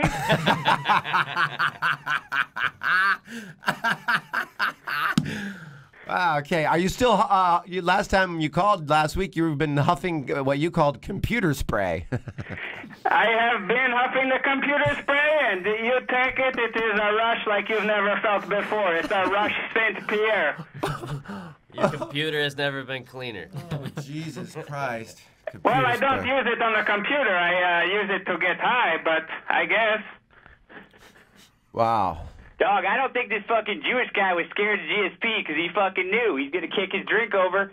GSP ain't going to finish this fucking fight. That is the difference between me and you. I am an athlete. You are a disgusting street fighter. That's right, dog. Why don't you come to Stockton, dog? Fight on the street like we do. You can't even tap out, dog. 3 rounds, mandatory. You have to fight. So if you get knocked out in the first fucking round, doesn't matter, dude, if you're unconscious. 2 more rounds of fucking ass kicking. I have been to Stockton, and it ended in you burying me in a refrigerator box alive. That is true. Yep. Yeah, you went to Stockton, and you got catfished, and then the Diaz brothers buried you alive in a refrigerator box. You called the show 2 weeks later. We couldn't find you. You had no memory. You were in the middle of a desert. You just got yourself dug out, but somehow you called the show, and you were only wearing underwear. No memory, but you still called the show. That was amazing. I had the number in my phone, so I needed to call. I thought you were a good friend of mine. Yeah, we were. We helped you. You did help me, and this time I am going to come out on top. I will marry Ronda Rousey. Wow. Not going to happen, dog. That's not going to happen. Now you're not her fucking type, dog. You're not her fucking type.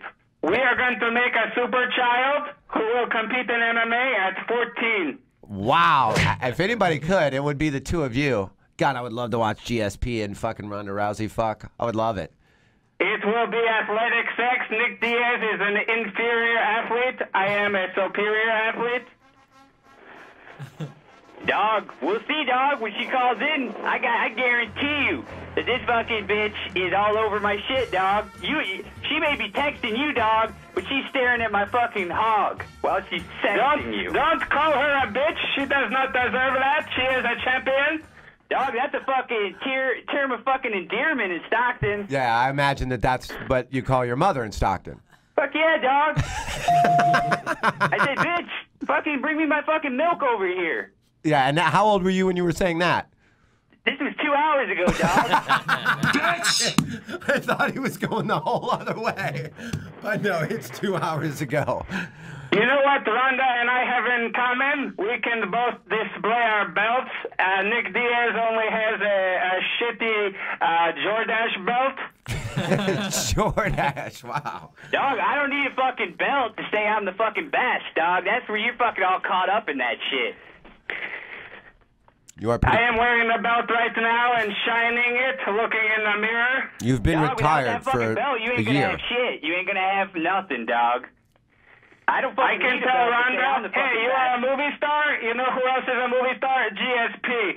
Nick Diaz has to do student films. Uh-oh. Dog, it's fucking Iron Eagle. That ain't no fucking student film. You are filming it in Cesar Gracie's parking lot?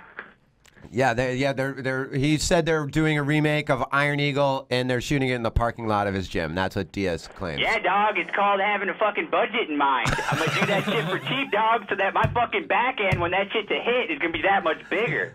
That's sweet. That's pretty smart. Queen One Vision, man. I remember that movie. Yep. This fucking guy no one will see this movie. When the new Kickboxer comes out, they will say, this GSP is the new JCVD. Yep. Yeah. Dog, is this fucking movie gonna be rated R? I am not sure of the rating system in America. Because I ain't gonna fucking see it, dog. I can't fucking watch rated R movies. Why is this? My fucking mom doesn't want me and Date to watch fucking rated R movies. Wow, I think it's a little late for that. Or the church group. I mean, these are the same brothers that put people in triangles and then flip them off while they're tapping them out. You can't go to an R movie? No, dog. It's just fucking how I was raised. Wow. It's funny that R-rated movies is the only place the Diaz brothers and the Diaz family draws the line. Dog, we draw the line other fucking places. Like? you can't go around to fucking any 7-Eleven that sells like Hustlers or anything like that. We're fucking not allowed to go in there. That makes sense to me. Makes sense to me. So next week, can we get this locked in right now? Next week, we'll get Ronda Rousey to also call in. And the Nick Diaz and GSP, we'll play a dating game and we'll see who she picks. Sure. Hey, dog, why don't you let me go ahead and set this up? Because I got to fucking pick Ronda up from the fucking doctor in like 20 minutes. So why don't you let me fucking set this shit up? Because fucking GSP didn't come through this fucking week, so who knows if he'll come through next week. No problem. You keep your dirty hands off of her body. Dog, who knows what's going to happen in this fucking week, dog? We may get fucking elope. Wow. Well, if you elope, then you would absolutely win the dating game. That's for sure. If you elope and the next time I see you, I will rip the finger off that has the ring and I will shove it up your ass. Wow. Wow. Well. Yeah, I'm not that scared, dog. I'm not that scared of that. Hey, guys, real quick. Ari, can you hear me? Yeah. GSP would like to talk to you about something that happened last night. GSP, Ari's on the phone now. So I go to see this storyteller show. Everyone says this man is best storyteller since Jacques Frayeur, who comes through my village when I was a kid. Yeah, of course. Yeah, I gotta know Jacques So Frayeur. I come to the show and I am talking to my friends. I'm talking to a woman, and the Jewish host guy says, "Hey, you need to be quiet." And I said, I don't speak good English, so the guy kicks over my drink. and GSP, what was in the drink? The drink had some Rohypnol, some GSB for GSP, some ketamine, and a little computer spray, which I forgot to say earlier. Of course, the computer spray. Yeah. Yeah. Computer spray. Yeah, I thought for sure ketamine, but... No, ketamine, computer spray, and some GHB for GSP is what he calls it. Wait a second, this guy's voice who just came on, was this the great storyteller man? Yes. Yeah. Why would you treat me like a piece of trash? I am a champion. It wasn't you, man. It was some other guy with long hair. That is my good friend. That's your friend? What? That is Gary Robideau. Okay. Yeah, well, he was being an asshole. He was being disruptive for the show. He's in my tumbling class. He is a great gymnast, and you disrespect him. Yeah. He was being disrespectful for the show. You have nothing to say because you know you are wrong. Just apologize to Gary and his family. Ari, can you please apologize to Gary and his family? Listen, no, but Gary should have been more quiet at the show. GSP, you are a guest in Montreal. You Quebecois. You always think it's everyone else's fault. You are a guest in my city, and you come in thinking you are the storyteller drink kicker. That's going on my tombstone. The storytelling drink kicker. Your job is to tell the stories, not to kick the drinks. That is true. That's true. Yeah. Are you doing the show again? Yes, tonight, tomorrow, and Thursday. I will come. I will come with Gary, and this time he will be even louder.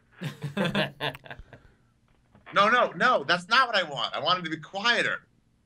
But we were helping the show. We were giving you material to tell a story about. Yep. That's what Ari likes is help. Yeah, that's what every comic likes. Audiences to help us and give us things to talk about. So you don't want us to talk? We do not want you to talk. I can't George, stress you've come this. to me and Rogue's show a lot of times. You've been always very polite and quiet. When I am out with Gary, I get crazy. He brings out a wild streak in me. Like the drink. He has the long hair of an 80s partier. Which is probably very fashionable in Canada right now. It is very hip to have the long hair, and I heard earlier this Ari man was fantasizing about men's penises. Yes, he does that a lot. I do that a lot. This guy is a storyteller, drink kicker, penis fantasizer. Yep. That's the best way to describe Ari. Storytelling. Is Nick Diaz even still on the phone, this piece of shit? Wait, what happened? Sorry, dog. I'm super into this fucking story on Heathcliff right now. This shit is fucking engrossing. What happened, dog? No, we were just talking about Ari and how much he likes when people go to his shows and talk. How many times did GSP bring up that he has the fucking belt? No. Maybe 6, 7. Yeah, that sounds about right, dog. So next week, As Ari. I left the club last night, I held the belt up, and I said, champion, and then I walked out. Is that what happened, Ari? Great story, George. That's a great story, man. Can I tell a story on your show? Ari. Absolutely. Yep. Dog, I may have to call it in. I am more comfortable on the phone than I am in real life. Wait, what? I may have to call this story in. Oh, that's fine. Ari, just take his call and then just hold the phone up to the microphone. I don't know, man. That seems a little low. Oh, you can do it tonight. We can do that tonight, sure. The fans in Montreal will go crazy for it. You may need a janitorial cleanup crew to clean up the women's seats because they will be so wet. Dog, listen to the fucking ego on this guy. What's your story going to be about, GSP? About the time that you fucking wore the belt to fucking Walmart and people were stopping you saying, oh, hey, you're that guy that used to be a champion like 2 fucking years ago. Have you been reading my diary? Dog, I'm not like you, dog. I don't fucking read other people's diaries that they leave in their fucking dressing room. Whoa. I read Nick Diaz's diary, which was written in crayon, and it was the most pathetic thing I have ever seen. Sorry, dog. Here's the thing. I don't think you fucking understand English very well, so a lot of the fucking words I was using were probably a little over your head. I may not speak English as my first language, but I speak it more properly than you street gutter piece of shit. Hey, Ari, I'll bring all my fucking homies to your show and we won't say shit, dog. We'll just let you fucking do it because you're the professional.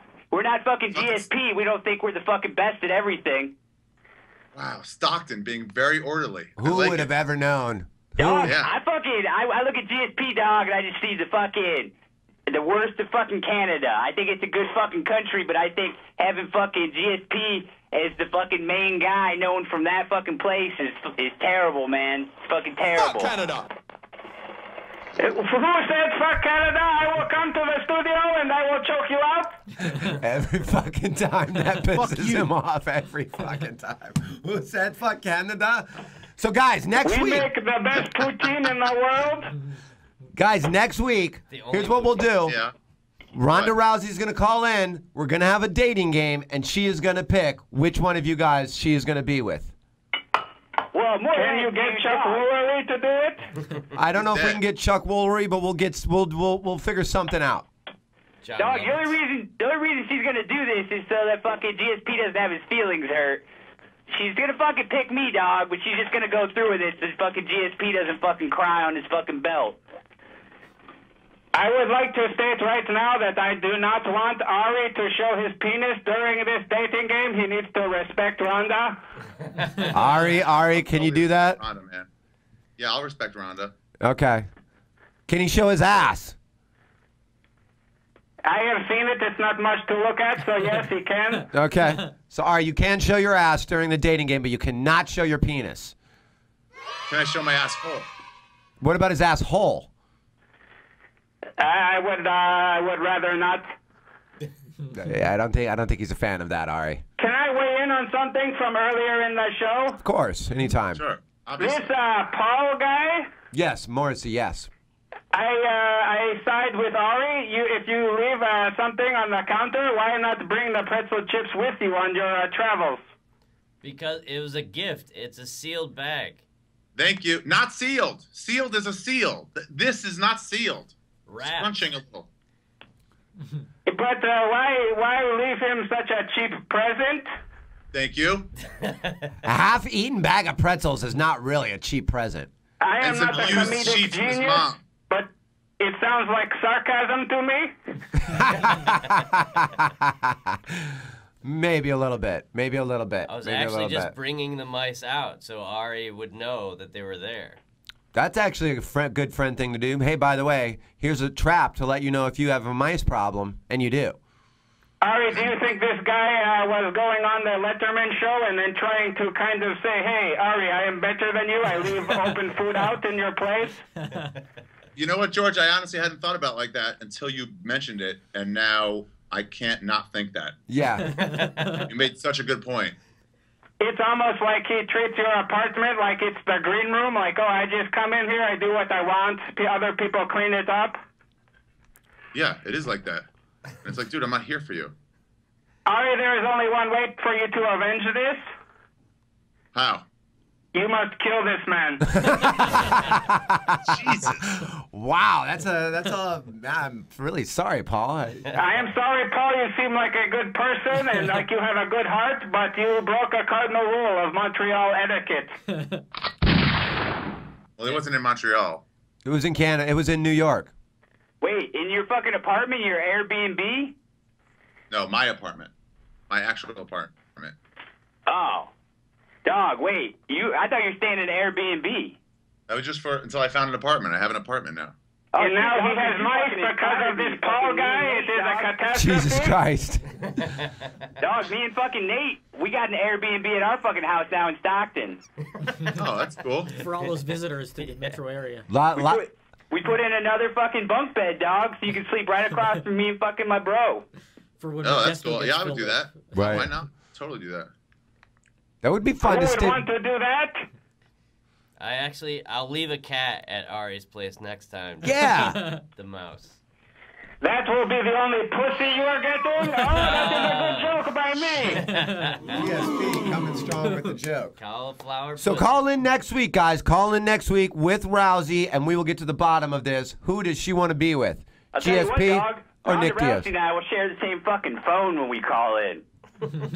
Wow, that's gotta be that's definitely an advantage to Diaz. If you need me, I will be polishing my belt. All right, guys. Thanks for calling in. You guys are the best. Just doesn't get easy with them. They just never get cool with each other. They hate each other so much, but they also always seem to call in at the exact same time every week, every other week. It's pretty weird. Yeah, that is weird. Oh, you make a good point. That is weird. I mean, I'm not going to say they're in the same room together, but it is pretty coincidental that they always seem to call at the exact same time every week. Who knows? Good Ari music looks there. like he's Good music choice watching there. The Notebook right now. You do. Who? Me? Yeah. All right, I wanted to talk about this. We were waiting until you got in here. Yeah. Did you hear this story? Can you guys see me now? Yeah, You 100%. can. Oh, my thing is just a nose. Right? No, we can see you totally. Okay, perfect. Yeah. You hear this thing about Rory McIlroy's father? Yeah, amazing. Love the story. Unbelievable. The guy Great. puts down when his kid is what? 15 years old. 15. Throws down $370.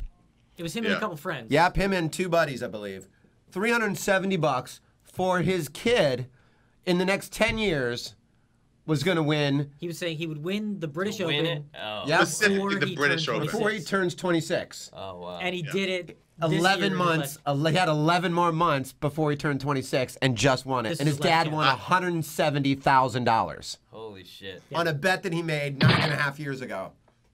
Now they said that company said they get bets like this all the time, and every once in a while they got to pay it out. Like somebody will think he's going to be the F1 champion, and then he is, and he goes most of the time people don't win. And also, this company, I mean, like their name was in the press all over the place. Yeah, They probably got $170,000 worth of Yeah. PR out of this, sure. you know? Every stupid dad who thinks their kid's going to be a golfer is laying down that bet this week.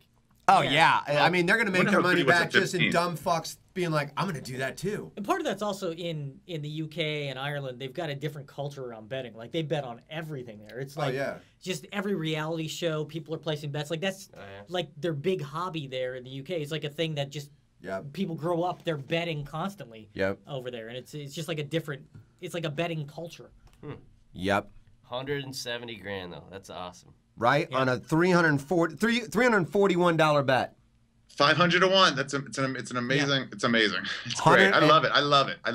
Even the timing of it. In 2004, he said, by the end of 2014, my son's gonna win the fucking British Open. Yeah. And that's exactly what he did 10 years to the date.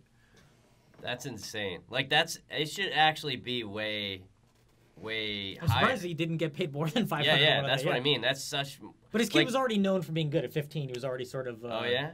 Well, I'm sure I feel like Tiger Woods if you're winning some amateur championships, but still, like to win a British Open at all, it's like. Okay, Still how the odds are much against could I get if I bet on that 11-year-old girl who was just in the U.S. Women's Open to win the U.S. Women's Open within the next 15 years? the Asian girl, dressed real colorful. Girl who, yeah. was eating like ice cream after. Yeah, she made the cut, and then yeah. How much would I get odds if I bet $100 on her winning? Like, how much am I gonna make if she wins in 15 years? Probably 200, maybe. But with women, they 150. quit golfing by 20. Like any sport. Yeah, that's like, the thing. They get out of it. Well, then Michelle Wie, she finally turned out and started winning majors and stuff. Like it took her a while, but she's really matured and actually a really good golfer. Oh, really? Yeah.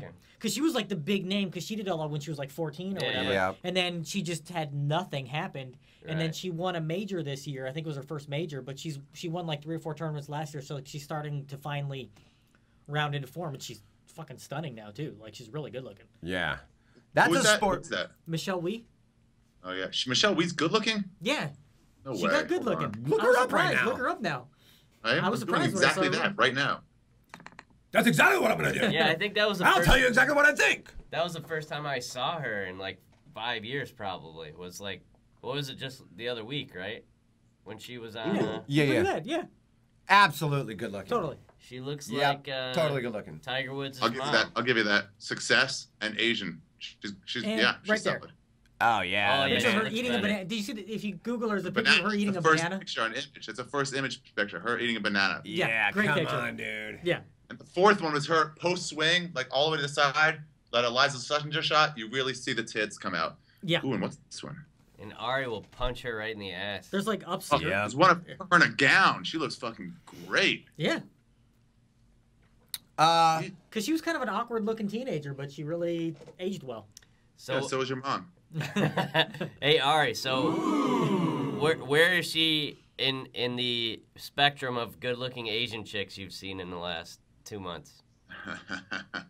He's in Canada. There should be a lot up there. Well, he was in China. He was in China for like 3 weeks. Did you you ever get laid when you were in China? Did I get laid? Yeah. No, did not. I got close a couple times. God, I spent a couple weeks in Hong Kong. I spent 3 weeks in Hong Kong and 1 week in Beijing. Wow. 10 years ago. And I came back and I totally had yellow fever when I got back. I was Really? just like I went there and then you see there are some really good-looking Asian women there, especially in Hong Very Kong, way more thin. than Beijing. Too thin there. Did you fall in I love, like skinny Ari? girls, so. Fuck no, man. What am I, a fucking teenager? But That's my thing. There wasn't a girl though that you said, "Oh, what if I just stayed here, married this girl, made a new life for myself?" I did not do that, but there was one girl we were making out, and I put my hand on her throat, and I squeezed a little bit, and then she like stops and looks up, and she goes, "I like what you like." That is pretty cool. When was that? In China? This is in Guangzhou, I think. Guangdong. It's a border town. Yeah. You didn't ask her to marry you right then? I did not. I did ask her to fuck. You didn't have like one of those like Jackie Chan kung fu love scenes that they do? I think he did that in Police Story with the girl where he was like, they were fighting and it was like their love scene. That was pretty badass. Yeah, what if she fought you off with some kind of karate? Yeah, what if you punch a girl in the ass and then she just back fucking heel kicks you? Yeah. That's not fun. Part of what it. do you mean? Punch down. I love finding out that one of Ari's fucking sexy moves is to punch a girl in the buttock muscle from behind it. Is it a surprise? Or do you like, hey, you mind if I fucking start speed bagging your butthole? Punch it, man. I just punch it. What are you, fucking ask? No way. Now, do you punch the cheek Yeah. or the center? Okay. No, the cheek. Okay. It's to Oh, leave it's a pretty. mark. It's like an Ari Hickey, you know? Yep. They're like limping out of there like, Jesus. I like when girls send me marks of their bruised boobs or something, or like scratched back or something the next day. Oh, it's hot. Knowing that I'm the one who did that. So I feel like Ari- these are like early signs of you becoming a serial killer. Just like he likes girls Bless who look like they should be investigated whether there was domestic violence going on. Like that's his look now. Yep. Well, it was in China, so. I guess. All right, what do you think about, you hear there Dana wants to make Forrest Weidman to fight in Brazil? Oh, yeah. Do you think that's fair? I mean, they can do whatever they want, but it's like if you're the champ, Wait, why do Weidman? What's that? Forrest Weidman? Who'd you say? Chris Weidman. Dana wants Weidman to have to fight and defend his title in Brazil. Who's he fighting? What's his name? Vitor? Yep. You know, it's like they've done this a while. They tried to do the same thing to John Jones with Gustafsson. Yep. He was like, I mean, it'll get a lot of ratings. But it's and plus, I mean, that guy. Now he handled it with class, beating Anderson and stuff. But Anderson is a national hero to those people. Right. And he beat their national hero. He never said a word like, "Oh, that guy was faking, disrespected me." Didn't never talk a word of trash. Only said, "What a legend! I'm so glad we just gotten a chance to fight him." So I don't know how much they're gonna hate him, but they love Vitor and they love Anderson. And he's the guy who is trying to beat Vitor. And if he's fighting a fucking rinky-dink Brazilian, it's an entire stadium against Weidman. Right. Dude, I've been there. I was in Brazil, in Rio, when I've never heard a louder audience. Yeah, that's the what only they say. other one came close was the first one in Columbus when Couture upset Tim Sylvia. I heard that Irish crowd was pretty quite a ruckus the other day. Really? Yeah. I think we just saw a couple weeks ago that having an entire nation at your back doesn't mean jack shit. That's true. If you're playing the Germans, apparently not. So. Yeah. I'll tell you this, you guys. I saw Vitor fight. I think he's been cut now. He was a big, tough black guy. Real black. Okay. Real tough. It narrows it down. He fought him. I'll find it. Hold on. Vitor Belfort. Czech Congo? Czech Congo? No. He's definitely black, definitely, but it's not him. He's black. I don't like the way you guys are saying black. He's black as fuck. Who is that? Anthony Johnson. Oh, yeah. At Sacktown Blue.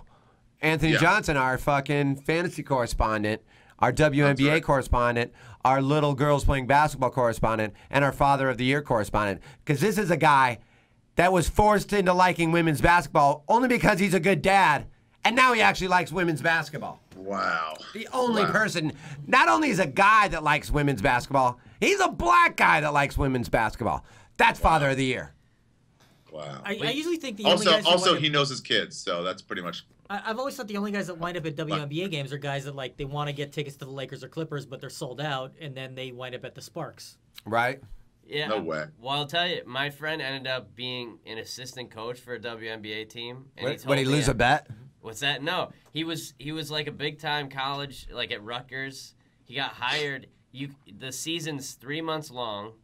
Love it. He's not even close to being. He's a middle-aged white guy, so he's not the picture of the WNBA. So he doesn't have to do anything the rest of the year, and it's like it's a good gig. What do you think he makes on that? That they way overpay that stuff because even the players are making like it's all subsidized 6 figures by the NBA. The NBA pays all that stuff. Right. It's been losing money every year. Of course. I did get thrown out of a women's basketball game once when I was in college. What? I used to go to all the Pitt games because I went to college in Pittsburgh and I played in the Pitt marching band. I went to Carnegie Mellon there, so I was with a friend of mine at the Pitt women's game, and I forget they were playing, like Notre Dame or whatever back at the time, and we sat behind the visitors' bench. There's nobody. There's like 20 people at the game, and they're all related to the people playing.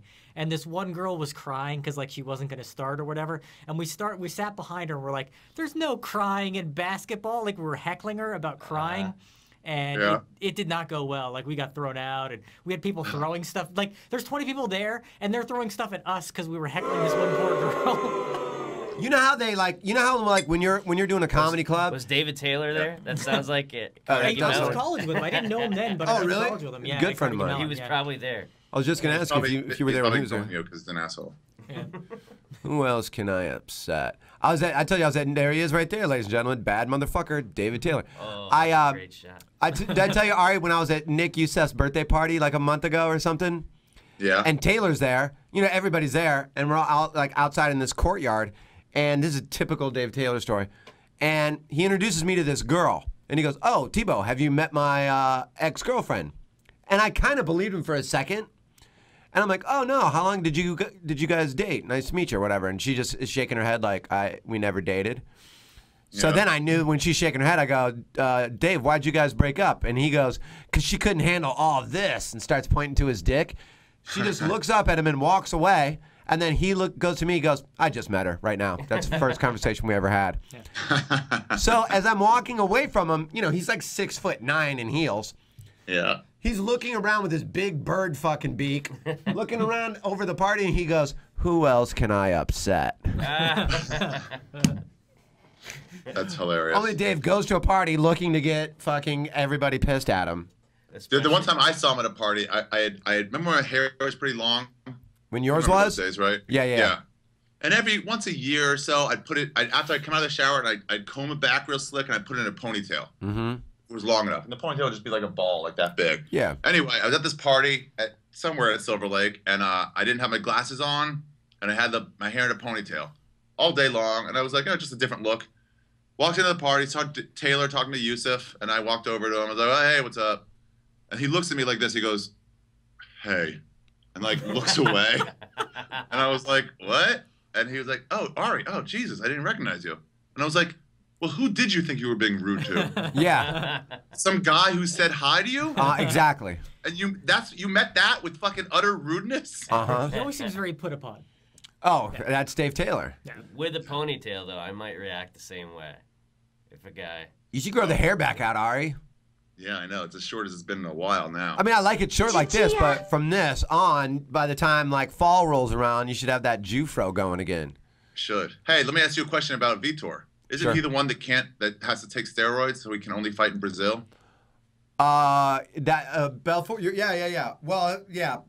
Here's his last 5 fights. Here's his last 8 fights: Rio de Janeiro, Toronto, Ontario, Sao Paulo, Brazil, somewhere else in Brazil. Yeah. And Leonia, Brazil. Yeah. He apparently can't piss clean, but he can fight in Brazil, and that's who Dana wants him to fight. He's like, I want you to fight him. And if that's my point. Like if I'm Weidman, I mean, I'm like, home fuck field advantage, you. But You want to send me to hostile? I'm the champ. Yeah. He should come to my hometown. He should have to piss clean and come try to take my belt from me. I shouldn't have to get on a fucking plane, fly halfway around the world to a very dangerous, hostile place that doesn't like me. I'm the bad guy, and now I got to fight a guy on steroids. Fuck you.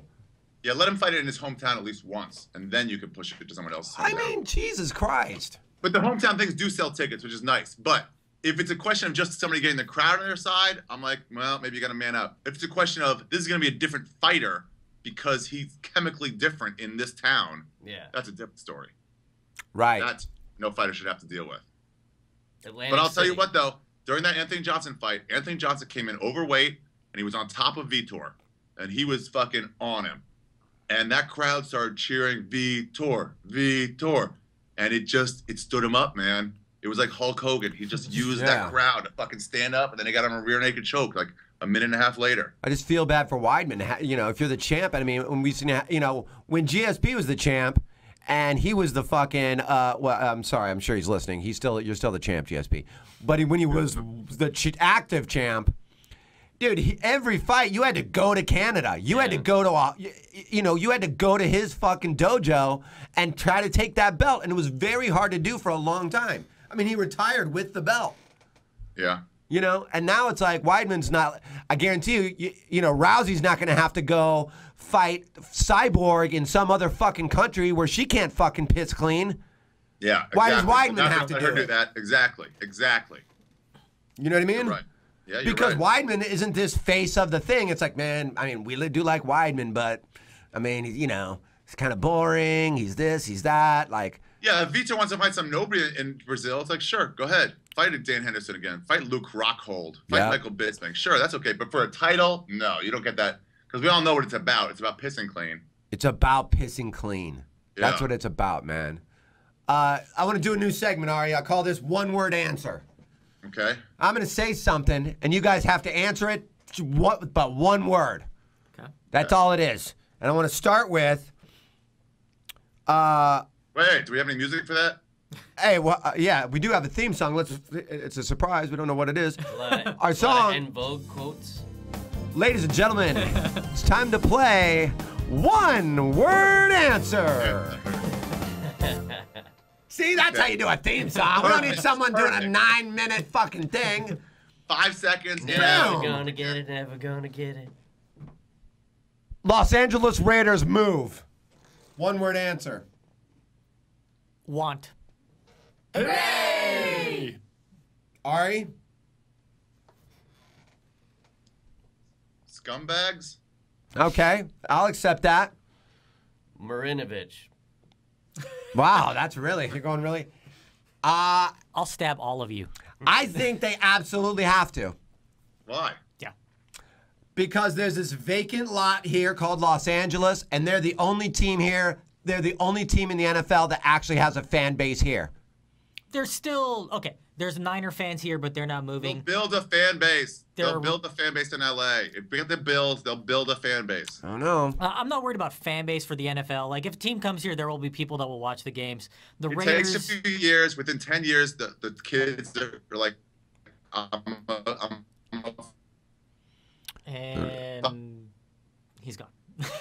But the Raiders coming to LA makes a lot of Nationals. sense. Oh. I'm just saying, like, the Raiders make a lot of sense from a stadium perspective in that they've got the deal up in Oakland, which is done. Like, they're not going to make Coliseum City happen up there. It's not going to happen. I mean, the Raiders have tried to make it happen. They just committed to the A's for another 10 years. They're not knocking down the O.Co. Coliseum. It's not going to happen. So what are they going to do? Are they going to be tenants of the Niners? They're not going to do that. They're not going to take that deal. The best stadium deal is the one out in the City of Industry. They come back to L.A. They build that stadium in the City of Industry. Mark Davis will throw that guy a little slice of ownership so he's got a little bit of stake in the game. Right. They have games. It's not in downtown, which is Farmers Field was never going to be built. That was all up. Farmers got the best deal ever. They got people to talk about Farmers Field without ever having to pay a dime because that stadium is never going to be built. Yep. You build a stadium out in Industry. You got Raider fans, especially that's the part of L.A. where the Raider fans live. Yep. That's where I live with all the Mexicans, and we all fucking love the Raiders. Yep. We will go to those games. I'm telling you, it'll be a great time. Yep. Well, I mean, that Oakland Coliseum is a shithole. Horrible. But those I don't think they'll sell out games here. They'll sell out games. I think the first No one year, did. That's why they left. Yeah, nobody comes. Raiders got a new fancy stadium down here. One of those new fucking fangled billion-dollar situations that everybody has. People will buy tickets. That will not be a problem. They'll sell out. It's good for 1 year. Good for 1 year. Maybe. I mean, you got to put a good product on the field. Now.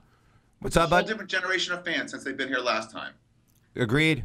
I mean, LA the whole. it is a very That's vagabond me the city. last time People I went come to a and Raider go. game. There you That's go. the kind of Raider fan that I am right The there. culture of the NFL is different than it was in '94 or whenever the Raiders way more left. girls are coming now. And, well, look, when the Raiders left, it was because that Hollywood Park deal fell apart, which was because Paul Tagliabue wanted to stick a second team in that was going to get to charge less for tickets. I mean, if you're going to have two teams playing in one stadium, that's why the Niners aren't going to have the Raiders play there, because the Niners sold personal seat licenses for like $80,000 for the right to buy tickets there. Right. All of a sudden, they're going to have a tenant come in and just sell single-game tickets? Yeah, right. That's never going to happen. That's not going to happen there in San Francisco. I mean, the stadium issues are real issues that need to be worked out. If some team comes in and they have a real stadium here, I don't care which. It could be the Jacksonville Jaguars come to L.A. They will sell tickets if they have a fancy stadium. People will go. 100% agree. Look at people bought Clipper tickets at Staples just because it was Staples for the first 6-7 years before they had anything going on. Right. Guys, if you didn't think the Lakers fans were annoying, or if you did think they were annoying, they're very annoying. The Raiders fans are so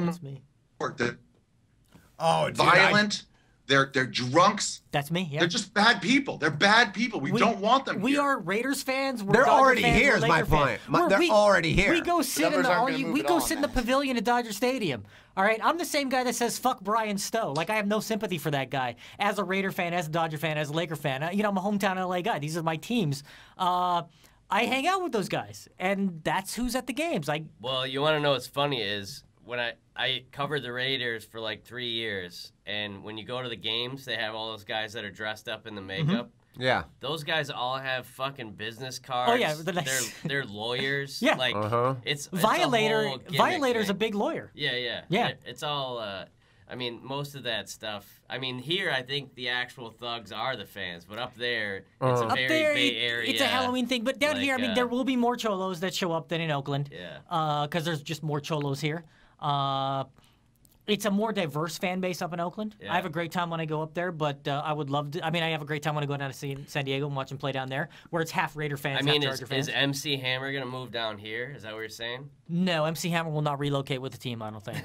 The Hammer Pants will stay there. Because he's still a big Warriors guy and a big A's guy. So he's a huge A's guy. I met him on the sideline once. Oh, really? Yeah. That was one of my big.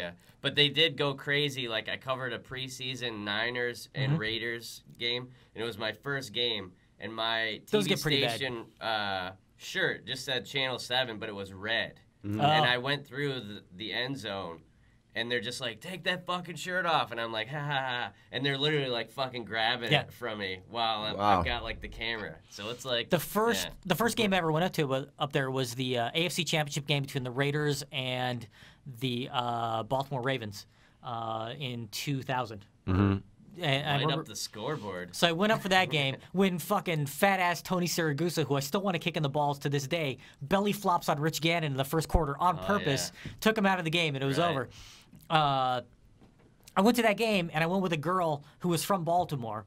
And she's like, yeah, I kind of root for the Ravens, whatever. She didn't really care. Sure. But she just happened to have, like, a sweatshirt. It was cold. Huge mistake. She's wearing a sweatshirt, and it wasn't, like, a Ravens thing, but, like, we looked at it. We go to breakfast that morning before the game, and we're like, oh, you realize your sweatshirt says Baltimore Harbor? And she's like, oh, so put it on inside out, then we were fine after that. But it was like, you know, those are things they're things you do, and they're things you don't do. Yep. And wearing something like that is a bad idea. But I've also been to games. I've seen guys at Raider games. It's supposed to get you booed. It's not supposed to get you stabbed. Well, it will in those places. In Dodger Stadium, it'll get you stabbed. In Anaheim, you can wear a Yankees hat, and everyone's like, oh, welcome. They don't care. Well, I mean, look, I've been to Raider games. I've seen people in Broncos gear, which is our most hated rival, more than the Chargers, more than the Chiefs, more than anybody else. The Broncos are the #1 rival. Like, that's the team we hate the most. Sure. I've seen them in Oakland in Broncos gear, and they had a fine time. Like, we razzed them a little bit, but it was okay, except for I've also seen people there in Chargers gear who get really mouthy. And when people are mouthy wearing other teams' gear, that's when it gets bad. Right. Like, if people are just doing that and they're having a good time and they get, you know, hey, we joke around with them, no problems. But when you start mouthing off and you get drunk and you're starting talking shit back, that's when there's problems. And I saw a guy get his ass beat in the parking lot wearing Chargers gear, and I didn't step in. I didn't feel sorry for him one bit because he brought it on himself by talking shit. So. Well, they gotta That's true. I would say, though, that the Raiders' #1 enemy, Raiders fans' #1 enemy is the Los Angeles Police Department. Yeah. I was going to say INS, but I hear you. LAPD, they're probably up there. Or John Gruden. That's why we need the team in the city of industry so we can fuck with the sheriff's department instead of the LAPD. That's still the greatest Super Bowl like NFL films that the who was it, Buccaneers, right? That played against the Raiders, and they're literally like they're running every play that they told us that they're gonna they knew the entire playbook and didn't change anything. Bill Callahan was a sack of shit as a coach, and that's when we had that's so great. What's his face who They're went like on his laughing. We had what's his face who went on his bender in Mexico the night before, didn't show up. Oh right, yeah, and it killed our offensive line. And that's the craziest sports story ever. That guy, Barrett Robbins. Barrett Robbins, and that's why I'm glad. He thought they won the game already. I will say this: I'm glad that he wound up in prison in Florida. ODing, whatever. I wish nothing but bad things about him and his family for generations to come. The way that he screwed that team over, really did, with taking that bender. Like, I hate that guy with a passion. As a fan, it kills me. I've ever heard. Yeah. Like, that's like, well, I mean, I guess it's not a star player, but it's like if Chris Bosh just ended up like thinking that the Heat won the finals after Game 3. Yeah. Well, I mean, there are legendary stories about guys like, you know, John Matuzak would go out the night before the Super Bowl and get wasted, show up hungover, and then light him up and get 3 sacks. But this guy didn't do that. He didn't even show up. He would have showed up and played. Well, I mean, this is something deeper, man. He was fucked up. He was bipolar he was or whatever. fucking crazy. You know, there's stories of, I forget his name. There was a guy on the Cowboys, I think. It might have been the Packers. One of those guys. Ari knows if it's a Cowboy. Way back, there was one of those guys that was not supposed to play, and then this other guy got injured in opening warm-ups, and he went out and he wound up winning the MVP of the Super Bowl, and I forget who it was. It was like a, you know, like in the first 5 or 6 Super Bowls. Desmond Howard? No. Like it was like old school. I forget the guy who it was, but there's a legendary story about one of those guys. I'd have to look it up, but it was like one of these like unsung hero guys. You had your own ball. What's that? I said back in those days you could start if you were the guy who brought the ball. Yeah, back in those days, like you're looking at the bench and like the quarterback smoking cigarettes, like in the huddle and shit. It was a different era. Yeah, totally different era. It was one of those things like it's not like a 30 for 30 one of those things, you know. But Ari, what? You were getting dressed for something. You're actually putting. Oh, good. The show's over, so Ari's putting pants on. You fucking this guy. You put pants on 2 hours ago. Don't tempt him. Are you gonna eat poutine today, Ari? I don't know if I'm gonna eat it. Maybe late tonight. Maybe I didn't eat any last night because I tried to get laid in vain. But maybe tonight I'll go to La Banquise. My over/under was 8.5 over the last week I was here, and this week I'm at 4 right now. 4 what? 4 poutines. You've eaten it 4 times already? Oh my God, man! Wow. Are your insides just fucking like bound up? As great as ever. Round in Poontang. How does it compare to New Orleans poutine? They have I don't know. poutine in New Orleans? Yeah. I don't know. I mean, you can It's a make French it thing. once you get the ingredients. It's not like you can only do it in that city. All these things were like, you can't good buffalo wings outside Buffalo. What are you talking about? Yeah, you get them in 100% I can. Yeah. Make it with? No, but it's Right. weird because they had like at Burger King they sell poutine in Exactly. Canada. That's where you start loading it up. Instead of a burger and fries, hey, for $1 more, burger and poutine, absolutely. But you don't get it at like the street carts or anything like that when you get it? They have street carts. They have some with foie gras on it, but that's not that great. Ooh, that's illegal in California now. Yep. Yeah. Really? The best is they call poutine in New Jersey disco fries. That doesn't shove it up Canada's ass. Sure does. Fuck Canada. Sure does. All right, you guys. Thanks for coming in. What do you guys want to plug? David Letterman show this Friday. We got an episode of Ari on the Alley Oop podcast coming up this week. How much more do you get paid for when that airs again? What's the extra price? I think it's like a little more than half the original. I think it like What's the original? I don't know, what is it, $1,200 or something? Nice. $600 and publicity? Absolutely. Yeah. Yeah, great. That's great. That's That's awesome. great. Good for you. Yeah. What's up? I'll be at the Ice House on Saturday night, 10:30 p.m. Nice. Just go to funnymat.com. Tell me you're coming. We'll get you in for half off. Tripoli's pole dancing show, the 29th at the Viper Room, and that's going to be an awesome party.